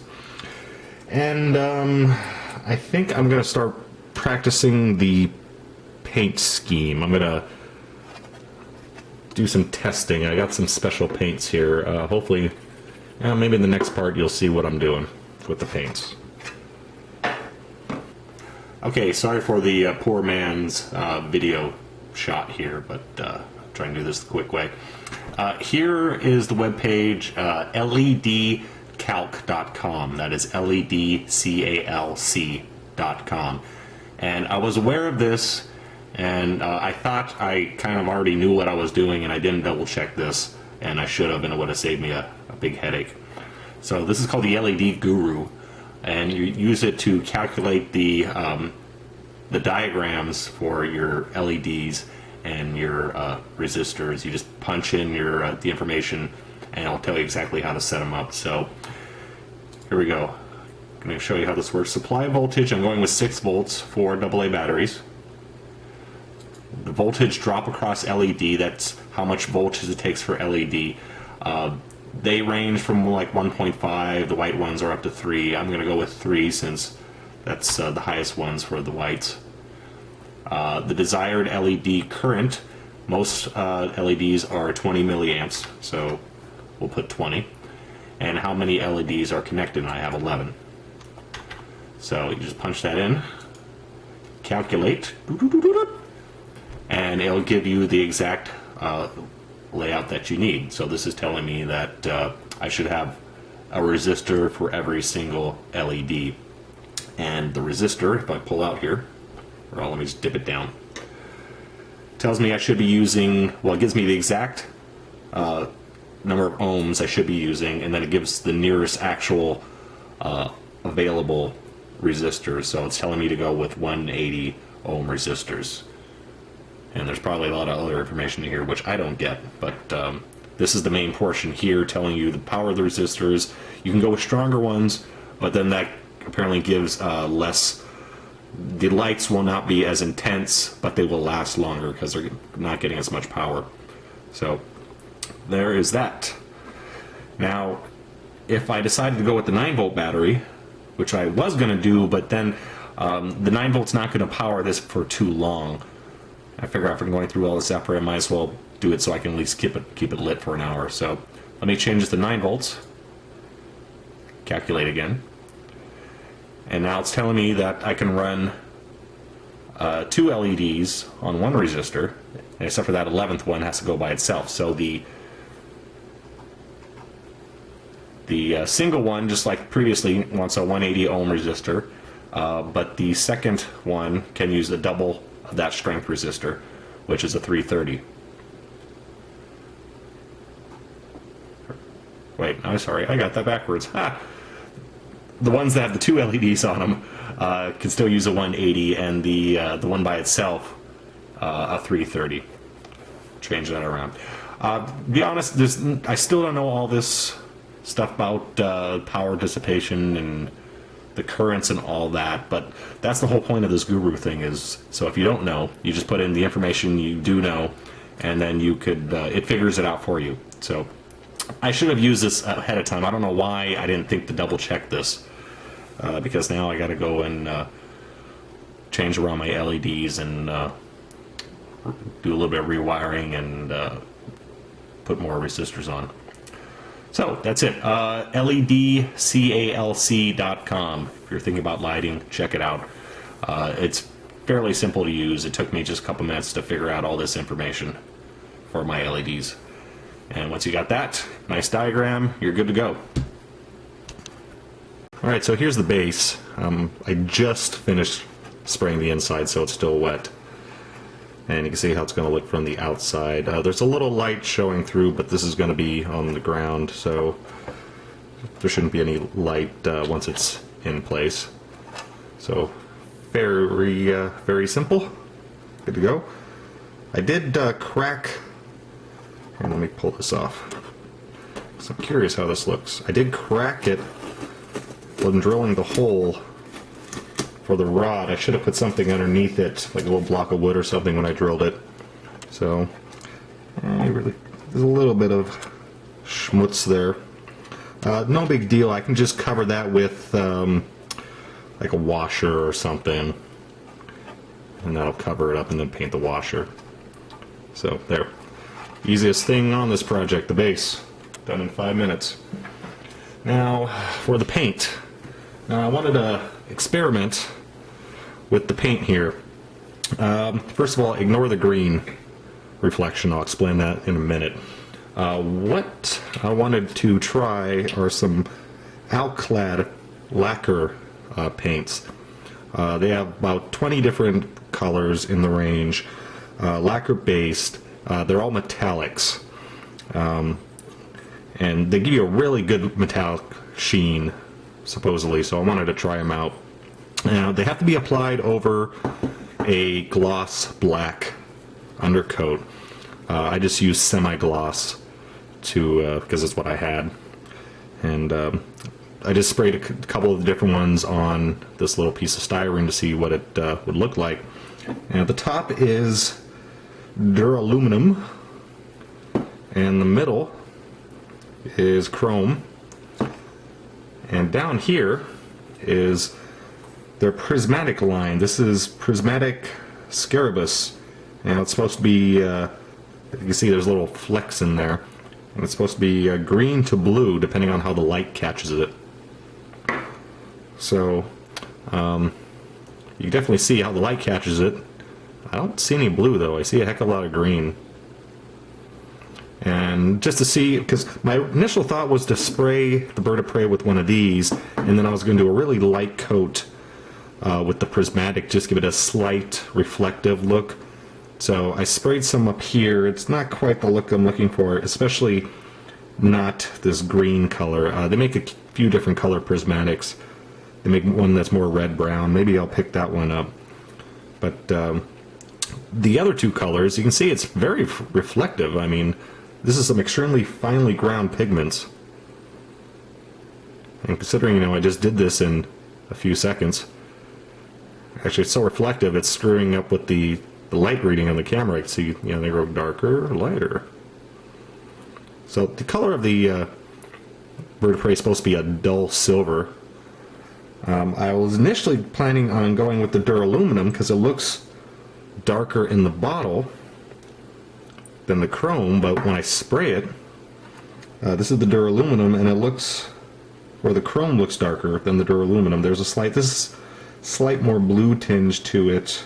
This looks slightly darker. However, if I take it over to like my kitchen where I got some different lighting, then this one looks darker. So depending on how the light hits it, that creates quite a few different effects. So I'm still going to go with this. I don't know about the prismatic. Maybe I'll pick up another one and then I'll try again. But there you go. If you want a super metallic-y surface, Alclad, way to go.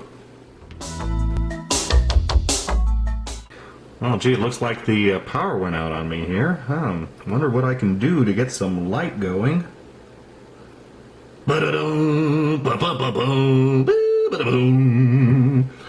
Alright. A little bit dramatic, but hey, it's working! I am happy. Everything is lit. It is finally all together. The lighting portion, of course, not the whole model. So here we are. This monstrosity of wires and mess is lit, and I have finally finished with the lighting portion.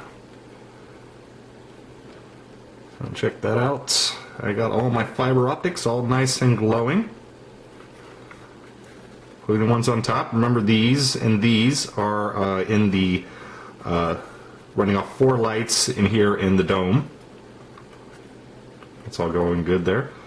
Quite a bit of light leak there. I know I have to fill that in with a lot of putty.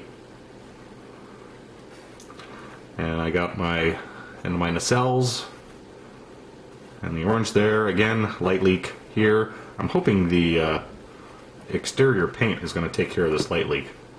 There's more there. I'm not sure how much paint will help, but I hope it helps a lot. And if it doesn't, I'll put on a lot more paint. There's a lot of light leak on that one there. So that is that's it, man. It's not pretty. These wires are an atrocious mess, but since they're flexible, of course, they're just wires. I could bend them down, and I could still get the bottom on, I believe. So there you go, one lit Romulan bird of prey. So now I can finally, I'm going to let these lights run a little bit to make sure none of them blow out. Other than that, after this I got to glue on the nacelles. I have a lot of, hang on one second, let me get some lighting on here.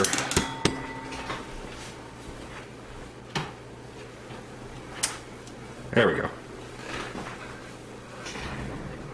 So I have to glue on the nacelles, got a lot of putty work to do. Putty in the back. And then I have to putty around the wing section here. There's some huge gaps here, and there's going to be some huge gaps on the bottom. But yeah, cool. So major thing done here. And also I need to drill a hole for the mounting rod and run the wires through that. And then I could seal this up and do all the final putty work around the edges of the saucer. And then finally get on to painting. Yes! Thumbs up, man! Woohoo! Okay, I'm on the final steps here. And I puttied the bottom of it. A whole lot of putty, especially trying to get the form here. And I've added a bit of primer after about 3 coats of putty and sanding. And the primer helped me find any little burrs that need to be fixed up. A lot of cracks in the putty because it's way too thick. I probably should have used epoxy putty and not the Bondo. So I need to fix the cracks here. And also I need to give this thing a good wet sanding. There's lots of scratches all over the place. That Alclad paint, they recommend a really smooth surface, even sanding the primer after that goes down. So I guess it's because the paint is so very thin, it's not going to cover up any blemishes. So a bit more putty work and sanding got to be done.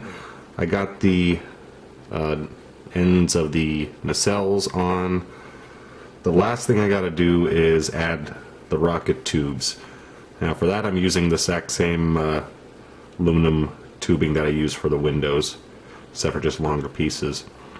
And it's a tight fit, so I'm not going to use super glue. Instead I'm just going to use some white glue, and because the tightness of the fit will hold it in place, and also the white glue will add to it. If I use super glue, then I run the risk of the glue drying too fast, and before I can get the tube into the exact position I want. So this is wrapping up. Oh, the other thing I wanted to mention.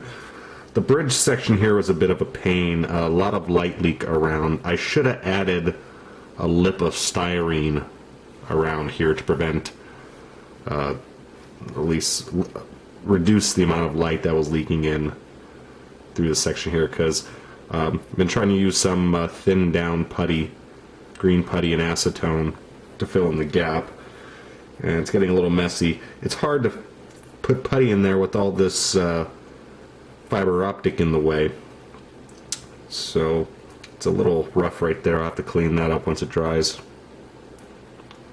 And there was a little bit of gap on the other side.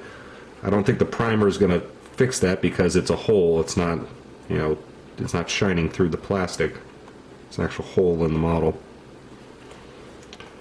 But other than that, yeah, we're almost done here. Sorry, just noticing a little dent right there. I need to put some putty right there. Okay, yeah, so a bit more putty work and a lot of wet sanding with some 600 grit sandpaper. I think I may have some 800 grit around here somewhere. I'll have to try that as well. Okay, so that's it for the building updates. Next thing you're going to see is the painting portion. Yep, that's it. Alright, so here is my very moist Romulan bird of prey.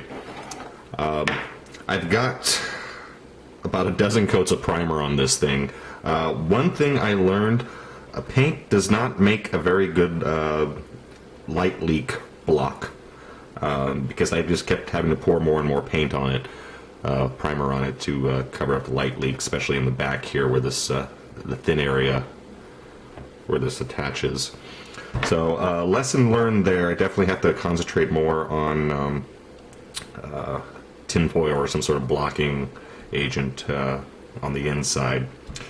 But anyway, it's done. I don't think you saw the fin.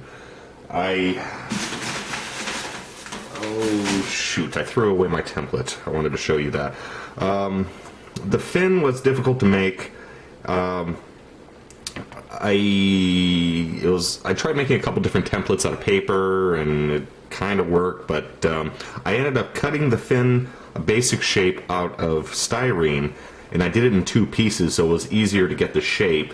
And then I slowly glued it together, and then I added strips of styrene wherever it was necessary to fill out the proper shape. So basically I had 2 big chunks of styrene with a couple extra bits here and there, and then I used that as a template to cut out the final single piece.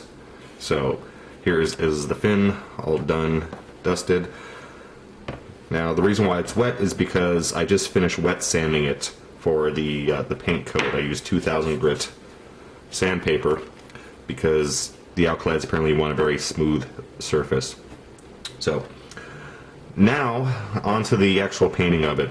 I can't show you on camera the actual painting process with the Alclads because I'm using enamel paints, and I'm going to be using the lacquer paints, and I don't want to do that inside on my homemade airbrush booth because this stuff is pretty nasty. So I'm gonna have to do it outside and just kind of relay to you.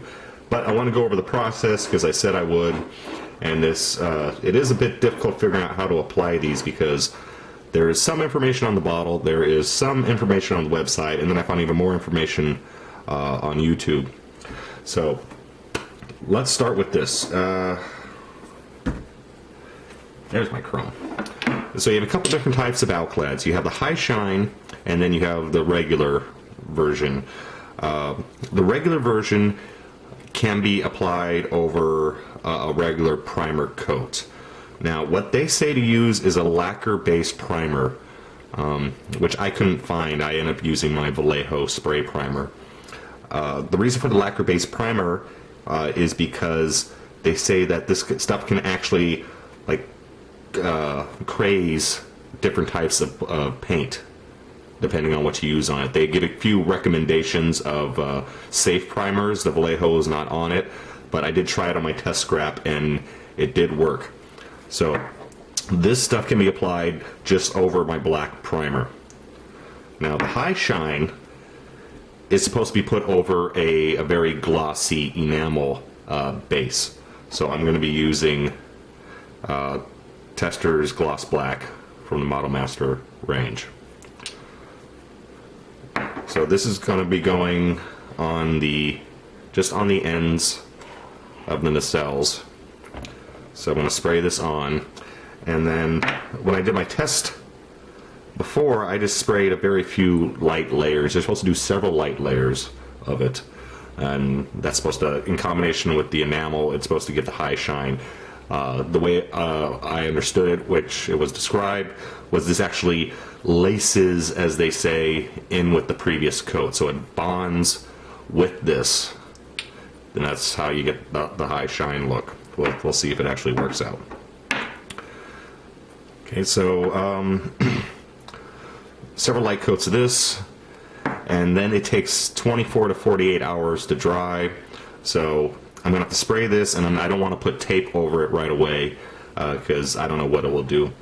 So first step, this is going to be a slow process. First step, once this dries, I'm going to spray this on just the nacelles, ends of the nacelles.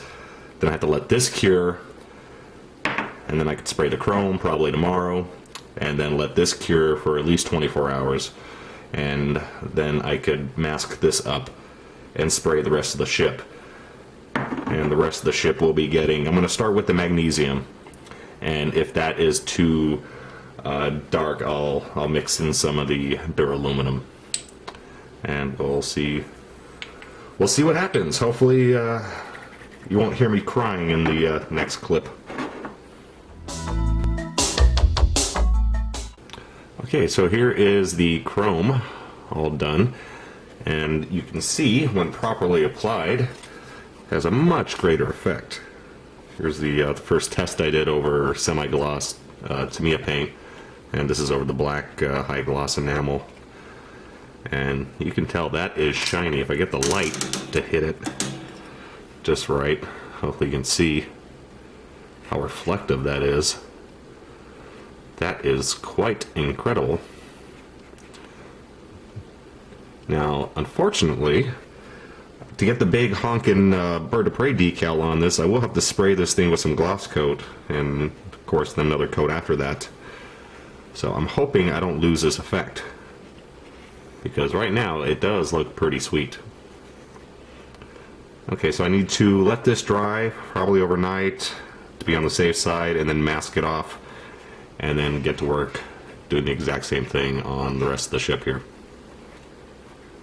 Okay, here it is, all painted. And you can see it's really shiny. And, wow. Okay, that gold color that you see flashing around the camera, that's way more obvious from the camera. That is from my lamp on the ceiling. It's a slightly different bulb than my desk lamps. So you can definitely tell this is shiny. It went on pretty good. I first coated it with magnesium, which turned out to be way too dark. It might have been fine over a gray primer, but over the black it was way too dark. So, since I already started with that, I had to cover the whole thing, and then I mixed up a 50-50 mix of the magnesium and the duraluminum.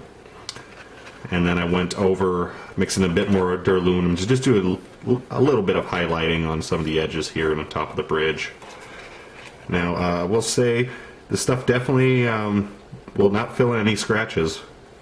I have a few little lumps here and there, which are very obvious now. A couple scratches here. The top is pretty good. The bottom is, I can't tell either. I didn't apply it evenly, which I think is a strong possibility. Because this looks smooth, but then as the light hits it, it looks a bit more blotchy. I'm not too concerned about the bottom because this is going to get a big honkin' decal on it. So it could be also because I was holding the airbrush too far away. Applying a smooth airbrush surface on such a large area is a bit difficult, and I'm not that good at it. But it's definitely reflective. I hope I don't lose all this when I start coating it with Future for the decals, and then after that I'm not sure what I'm going to apply. Probably a semi-gloss. Hopefully that'll keep some of the sheen. But okay, so this needs a cure for about 24 hours, then it's going to get a big coat of Future, and then I get to apply the big honkin' decal. And after that, just one more step, or two more steps. So it's going to be trimming the fiber optics, adding the nacelle caps, and a bit of color here and there. I don't think I'm going to do any weathering. I'll keep my mind open, but probably not. We shall see, though. Alright, the bird is on. So yeah, big honkin' decal. Not surprisingly, it didn't go on very well. I don't know if it's an issue with just crappy decals, which is quite possible, or it has to do with the changes I made to the ship. First of all, starting in the middle here, the decal is in several pieces, but there's a slice right down the middle, and these two halves join together. Stupid place to put the seam line, because now I got a seam going through, and it looks really bad when you're looking straight down. Once it's on its side, it's not as prominent, so not a big issue there. Here's something odd. This right side of the decal, up here it's about a millimeter it's millimeter lower than this one, and then down here it's a millimeter higher than this one. So that's definitely a problem with the decal, unless it's stretched or shrunk somehow. I don't think decals can do that. Maybe I'm wrong. But so there you go. Moving down the wing here, I got to be very careful because this thing is still drying. Then this one piece here is solid, and then here is another piece. Now, I know I've extended the length of the wings a little bit, but not as much as this decal is suggesting, because I added maybe 1/8 of an inch to bending out the wings, and this decal is at least 1/2 an inch off. So I had to cut off, careful here, there's supposed to be another little feather coming off of here that I cut off, so to avoid this little divot here. And on the front I had to slice here to get it to form the shape, and the same thing on the other side. So I was going to put that back on, but yeah, I like it with it off, so I'm just going to leave it off. So show you the top real quick, and then I'll explain the other problems with the decals. So there we go.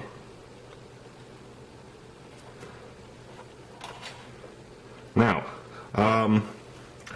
put it down with water, and then I put microsol over it. Microsol helps the decal to adhere to the surface and takes care of any little bubbles. I think it's a problem with the Alclad paints, perhaps. It's very difficult putting this down. I got a lot of, I don't know, crazing, I guess I would call it here. That's got some white stuff on there, but I think that's from the tissue. A lot of looks like crazing here on this side. It was smooth. I put several coats of Future underneath it. The sol, you know, they say on the back says, well, not on the back, but I've read repeatedly, when you put it on, the decals sometimes wrinkle up, and they say don't touch it, it'll smooth back out. I never actually seen that happen until this model.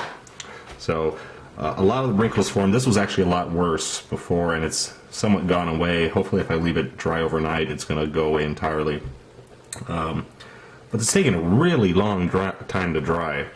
Normally a couple hours it's good, and this is, we're moving on to 6 here, and I still got problems. Actually, I thought it was dry, and I turned it over, put it on a towel, and I got a mark left here that I'm hoping I can either sand or burnish away. But I'm gonna have to wait till tomorrow to get the sealant coat down. I'm gonna go with some semi-gloss, I think, because I like the glossy look to the model right now. I don't want to go for flat, and high gloss might be a bit too much. Oh, wanted to mention that aftermarket decal. JT Graphics does make an aftermarket decal for this ship, and this big bird here in the center is all one piece, so you won't have to deal with that line going down the middle. I could have got it. I don't know how I'd fit it over this length of wire here, but it's also slightly different. It looks a bit less cartoonish. The feathers are kind of more pointed. I would have gotten it, but I don't want to wait a week or two to finish this project. I want to get it done. So there's that. Second thing, the base. So this is the base I already showed you. It's covered with tape to keep it from being scratched, but I decided not to go with this base because I found something better. I have this base here.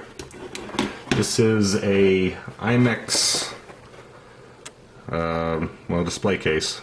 Looks like for little Matchbox cars. I went with this one because I like that it's square. It's just a better shape, I think. It is a bit tall, but I'm gonna live with it. I also like the fact that there's a bottom to the base. With the picture frame that I had, if I put that over glass, the light's going to shine through, and you're kind of going to see blemishes in the plastic. So the fact that this has a base makes it a lot nicer. I could also mount the battery on here, and just having that beveled edge is it's going to be nice. So rather than paint this just black, I decided to use my prismatic Scarabus that I did not use on the model itself. So I figure I'll use it on the base. So it has a green tinge to it. And it looks pretty funky because you only see it where the light hits it. So a perfect example right here. I got my desk lamp off to the right. So you can see all the green here, and then it slowly starts disappearing. If it's totally out of the light, there it looks pitch black. So it's a little funky look. I was trying to do like just a marble pattern, do more like veins, but spraying this stuff on clear plastic, it's really hard to see where it's going. So it didn't work out. I just ended up with more of a uniform tone over the whole thing. So there's that. I have my rod here that is drying. Just a simple brass rod. I cleaned it up using just toothpaste and a rag. Toothpaste will help take all the tarnish off the brass. And then I just wiped it down with some Future to seal it up. If you're doing this, make sure you don't touch it after you polish it, because then it's going to start tarnishing again. So wear some gloves, or just be careful. Hold it with some paper towels. So there is that. I was hoping to get more done on the bird today, but I'm still waiting for all that crap to dry. After this, I'll have to, let's see here, seal it. I need to cut all the fiber optics down. I need to paint the 3 in front, attach to the cells, and then attach it to the base, and that will be it. So, we're at the very end of this build, and of course this is the point where the shit hits the fan and everything goes wrong. Everything hit at once. Oh boy, where to start? Okay, so I had the chrome covered up for the painting of the rest of the project here. And I wrapped paper around it because I didn't want to put tape on it because I was worried the tape would pull it off. And the paper still managed to rub the chrome off. This stuff is very delicate. So I resprayed it, and now it just looks like total crap. I don't know if that comes out or not, but you can see the blotchiness of it. What I should do, which I'm not going to do frankly because this build is over pretty much. I should start from scratch and do this in black enamel again and spray paint it, but hey, look, it's now weathered. Ah, there, perfect excuse. There's that. There is the more I look at the decals, the more crappily I can see they went on. This Alclad paint is very difficult to work with. Everything I normally use was just causing problems. Someone mentioned that microsol does not work on Alclads. That's a high possibility. I got just a lot of, it's not just air bubbles, it is like crazing. A couple of these are air bubbles, but this is weird. This is like sandpaper effect going on. But anyway, I coated, after I did the decals, I coated it with an acrylic semi-gloss, and that didn't go that well either. Got kind of blotchy, and it got a lot of fogging on some places. And it's just very strange why it would cause that. I managed to buff most of them out, but there was that. Then I trimmed the fiber optics down, and these very thick 1.5 fiber optics, very hard to cut. I just used clippers and cut them as close as possible, but they're so thick it's hard to get like a real flat edge because the clippers kind of tear it apart. And I tried sanding it a little bit, but that didn't work well either. So they look like crap. They look a lot better lit, but definitely look like garbage. Around here, this is where I had the very small fiber optics sticking out. I thought I got enough paint around them, but obviously I didn't. You can see some of the little lines still going off. Let's call that another weathering effect, shall we? Yes, let's go with that. So there's that. I got one little window here that for some reason is sticking out way too far now, and I can't push it back in. I don't know why. There's that.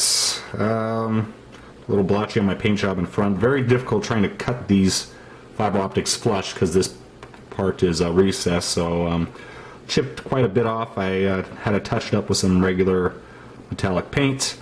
While doing that, I held it too tight and I cracked the saucer.